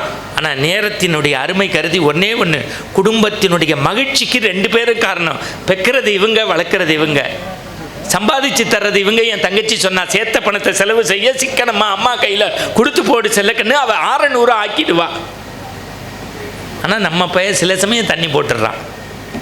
இவங்க கேட்டாங்க, நீங்கள் வேர்வேலை சிந்துறதை தண்ணியில் விட்டுடுறீங்களே, நாங்களும் குடிக்கணும்னு நினச்சா குடும்பம் குடும்பமாக இருக்குமான்னு கேட்டேன். அப்போ குடும்பத்தின் மகிழ்ச்சிக்கு 2 பேரும் காரணம். அதை இல்லைன்னு சொல்ல முடியாது. பெருமை பெருமை என்கின்ற ஒத்தை வார்த்தை. இப்போ இந்த பெருமையை சொன்னாதான் இந்த பட்டிமன்றம் நிறைவு பெறும். அதிகாலை 6:30. எத்தனை மணி? அதிகாலை 6:30. ஒரு ரயில்வே ஸ்டேஷனிலிருந்து ஒரு ட்ரெயின் போன பிறகு ஒற்றை மனிதர், தனி மனிதனாக 36 வயது மதிக்கத்தக்க ஒரு இளைஞன் கையில் பெட்டியோடும் இந்த பக்கம் வெள்ளை கோட்டோடையும் இப்படி வராரு. இறங்கி வருகின்றார். 1967 தமிழ்நாட்டில் நடந்தது. எந்த வருஷம்? எந்த வருஷம்? ஊருக்குள் செல்றதுக்கு கால் டாக்ஸி, ஆட்டோ, ரிக்ஷோ எதுவும் கிடையாது. 40 நிமிஷம் பயணம் பண்ணணும். ஒரே ஒரு ரெட்டை மாட்டு வண்டி இருக்குது. என்ன இருக்குது? என்ன இருக்குது? ரெட்டை மாட்டு வண்டி. மாட்டு வண்டியை யார் ஓட்டுவா? யார் ஓட்டுவா? ஆம்பளை ஓட்டுவான். இந்த வந்த டாக்டர் மாட்டு வண்டியை பார்த்துட்டு முன்னாடி போகிறாரு. ஒரு கிழிச புடவையோட ஒரு பெண்ணு உட்காந்துருக்கா. என்ன சாமி பார்க்குறேன்னா, இல்லை ஊருக்குள்ளே போகணும்னு, அதை கொண்டு போய் விடுறது தான் ஏன் வேலை. என்னம்மா கூலின்னா? 2 ரூபா வாங்குகிறேன். உன்னைய பார்த்தா படித்தவ மாதிரி இருக்குது, கொஞ்சம் சேர்த்து போட்டு கொடுன்னா. 2 ரூபா வாங்குகிறேன், உன்னைய பார்த்தா படித்தவ மாதிரி இருக்குது, கொஞ்சம் சேர்த்து போட்டு கொடுன்னா. ஏறி உக்காந்துட்டாரு. இப்போ மாட்டு வண்டி உரப்பிட்டுருச்சு, ஜல் ஜல்னு. இவர் பேசுகிறாரு, ஆத்தா காட்டுக்குள்ளே தனியாக போக முடியாது, கொஞ்சம் பேசிக்கிட்டு போகலாமா? நீ பேச பச்சி. இந்த ஊரில் அடைக்கப்பன் செட்டியார்னு ஒருத்தர் இருந்தார், அவர் எப்படி இருக்கார்? பாலா போன அந்த மனுஷனை பற்றி நீ ஏன் இப்போ கேட்குற? அவர் செத்து 8 வருஷமாச்சு. அவர் செத்து 8 வருஷமாச்சு. சொன்ன உடனே இந்த உள்ளே உட்காந்துருந்தார்ல பெட்டி, இந்த வெள்ளை கோட்டு டாக்டர், அவர் கண்ணிலேருந்து பொல பொலன்னு தண்ணி வந்துச்சு. உடனே இந்த பெண்ணு திரும்பி பார்த்து கேட்டா, அட பாவி மனுஷா, அவன் செத்ததுக்கு நீ ஏன் கண்ணில் தண்ணி விட்டு அழுகிறன்னா? அவர் சொல்கிறார், இல்லை அத்தா, ஒரு 35 வருஷத்துக்கு முன்னாடி அடைக்கப்பன் செட்டியார் நிறைய வயல் வச்சுருந்தார். எங்கள் அம்மா தான் போய் களை நடும். எங்கள் அப்பா கோணிப்பையை சாக்கில் மரக்கால நெல்லை எடுத்து அளந்து போட்டு கொட்டுவார். அவங்களுக்கு பிறந்த ஒத்த புள்ள நான். எனக்கு கஞ்சி ஊட்டவே வக்கில்லாத குடும்பத்தில் பிறந்துட்டேன். இருந்தாலும் புன்னு வாசலில் வாயில் ஓட்டிக்கிட்டே வண்டி மாதிரி போவேன். உள்ளேந்து முத்தத்துலேருந்து பார்க்குற அடைக்கப்பன் செட்டியார், படுவா எங்கடா வந்தேன்னு கேட்பார். சூரியன் அஸ்தமிச்சிருச்சு, எங்கள் ஆத்தாலையும் எங்கள் அப்பனையும் பார்க்க வந்தேன். முட்டாப்பையில் வீட்டுக்குள்ளே வாடாம்பார். எங்களை அது வரைக்கும் சமூகம் கொல்லப்பக்கமாக கூப்பிட்டுச்சு. ஆனால் முதல்ல அந்த மனுஷன்தான் என்னைய வாசப்பக்கமாக கூப்பிட்டான். என்ன செட்டியார்னு கேட்டேன். உட்கார்றா படுவா, தோலை உரித்து உப்பு கண்டம் போட்டுருவேன். ஆச்சி, தலைவாழை இலை போட்டு தண்ணி போட்டு நம்ம வயலில் உழைக்கிற அவன் பெற்ற மகண்டி பசியோடு வந்திருக்கான், வயிறார சோறு போடுன்னா. மனசார சோறு சாப்பிட்டு எந்திரிச்சு பின்னாடி கையை வச்சுக்கிட்டு திருப்பியும் வாயிலேயே ஸ்கூட்ரு ஓட்டின்னு படுவா ராஸ்கோல் கையை ஏறான்னா. எடுக்க மாட்டேன் செட்டியாரேன்னு சொன்னான். எடுடா படுவான்னா. எடுத்தான். ட்ரௌசர் 2 கிழிசல். கொஞ்சம் இருடான்னா. உள்ள தான் பிள்ளைக்கு போட வச்சுருந்த 2 ட்ரௌசரை கொண்டு வந்து கொடுத்தான். திருப்பி வாசலில் வண்டி ஓட்டி ஸ்டார்ட் பண்ணி புருன்னு கிளம்பினேன். படுவா ராஸ்கோல் வாடான்னா. என்ன வகுப்புடா படிக்கிறேன்னு கேட்டார். 4ஆம் கிளாஸ் படிக்கிறேன்னு. நல்லா படிடா, உன்னை நம்பி தான் உங்கள் ஆயும் அப்பனும் இருக்கான், நீ படித்தா உன் குடும்பமே நல்லா இருக்கும். எல்லாம் சரிதான், நோட்டு கேட்டு 3 நாள் ஆச்சு, எவன் வாங்கி கொடுப்பான்னு. சித்த இருடான்னாரு. ஏ ஆச்சி, அஞ்சாரப்பட்டிக்கு கீழே வச்சிருக்க 1000 ரூபா பணத்தை அப்படியே எடுத்துகிட்டு வான்னாரு. 1967 1000ங்கிறது கோடிக்கு சமம். கொஞ்சம் கூட கணக்கு பார்க்காத செட்டி என் கையில் கொடுத்தாரு. வாங்கிக்கிட்டு போன நான் படிச்சுட்டேன். பல வருஷம் ஆகி போச்சு. நான் அதுக்கப்புறம் 12ஆம் வகுப்பு முடித்து நேஷ்னல் ஸ்காலர்ஷிப் வாங்கி ஃபாரினில் போய் டாக்டர் ஆகிட்டேன். இன்றைக்கி கை நிறைய சம்பாதிச்சு கம்ஃபர்ட் ஜோனில் இருக்கேன். இருந்தாலும் என் மனசு கேட்கல. என்றைக்காவது ஒரு நாள் என் ஆயப்பன் இறந்த ஊருக்கு வந்து என் செட்டியாரை பார்த்து வணக்கம் சொல்லி அவரோட ஆசீர்வாதம் வாங்கிவிட்டு 2 வருஷம் அந்த ஊரில் மருத்துவமனையில் இலவச மருத்துவம் பார்க்கணும்னு வந்தேன். அட பாவி மனுஷன், யமதர்மம் கொண்டு போயிட்டான்னு சொல்லி முடித்தோன்னே ஊர் வந்துருச்சு. தாயி, சரி சரி, என்னைய கண்கலங்க வச்சுவிட்ட, இந்தா நீ எவ்வளோ கேட்ட, ஊருக்குள்ளே கூட்டி வர்றதுக்கு 2 ரூபா கேட்ப, பார்த்து போட்டு கொடு, படித்தவன்னு சொன்னேன். நான் கொடுத்ததை வாங்கிக்க, நான் கஞ்சம் கருமி தான் அப்படின்னு சொல்லிட்டு 100 ரூபா கொடுத்தான். வாங்கி மேலையும் கீழையும் பார்த்து அந்த பொண்ணு, சீச்சி இந்த பணம் எனக்கு வேண்டான்னா. ஏய், எவ்வளவு திமிரு உனக்கு! ஊருக்குள்ளே கூட்டி வந்தா 2 ரூபான்னு சொன்னேன், பார்த்து போட்டு கொடுன்னு சொன்னேன், பல ரூபா மதிப்புள்ள 100 ரூபாயை கொடுக்குறேன், ஏன் வேண்டான்னு சொன்னேன். என்னைய பார்த்தா என் அண்ணன் மாதிரி தெரிகிற. நீ சொன்ன அடைக்கப்பெஞ்செட்டியார் செத்து போயிட்டார்னு சொன்னோன்னா அழுதி இல்லை. அந்த அடைக்கப்பெஞ்செட்டியார் குடும்பத்தில் பிறந்த கடைசி மக வள்ளியம்மன் நான் தான். எங்கள் குடும்பம் கொடுத்தே இந்த நிலைமைக்கு வந்துருச்சு. இருந்தாலும் எங்கள் அப்பன் சாகும்போது என் தலையில் தான் மடி வச்சு செத்தான். அம்மா, நம்ம குடும்பம் கொடுத்த குடும்பம்னு பேர் எடுத்தது. வறுமைன்னு வந்துட்டா கூட ரெட்டை மாட்டு வண்டியை வச்சு பொழைச்சிக்க, கொடுத்த இடத்துல கை நீட்டி வாழ்ந்துடாதுன்னா. எங்கள் அப்பா கொடுத்து வளர்ந்தவங்க நீங்கள், உங்கள்கிட்ட கை நீட்டிட்டா எங்கள் குடும்பத்துக்கும் எங்கள் அப்பாவுக்கும் அவமானம்னு நினைக்கிறேன். வறுமையை விட தந்தையின் சொல்லை மந்திர சொல்லாக நினைத்ததால் மகிழ்ச்சி ஆணும் பெண்ணும், பெருமை பெண்ணுக்கே என்று சொல்லி மீண்டும் ஒரு நல்ல சந்தர்ப்பத்தில் என்றைக்காவது இறைவன் கை கொடுத்தால் மீண்டும் நாம் இந்த சபையில் சந்திப்போம் என்று சொல்லி இந்த நிகழ்வை திட்டமிட்டு வைரம் போல தீட்டிய இந்த நிகழ்ச்சி நிர்வாகிகளுக்கும் ஆலய குழுவினருக்கும் இருந்து கேட்ட உங்களுக்கும் முருகன் பெயரால் நன்றி சொல்லி விடைபெறுகின்றேன். வெற்றிவேல் முருகனுக்கு நன்றி, வணக்கம்.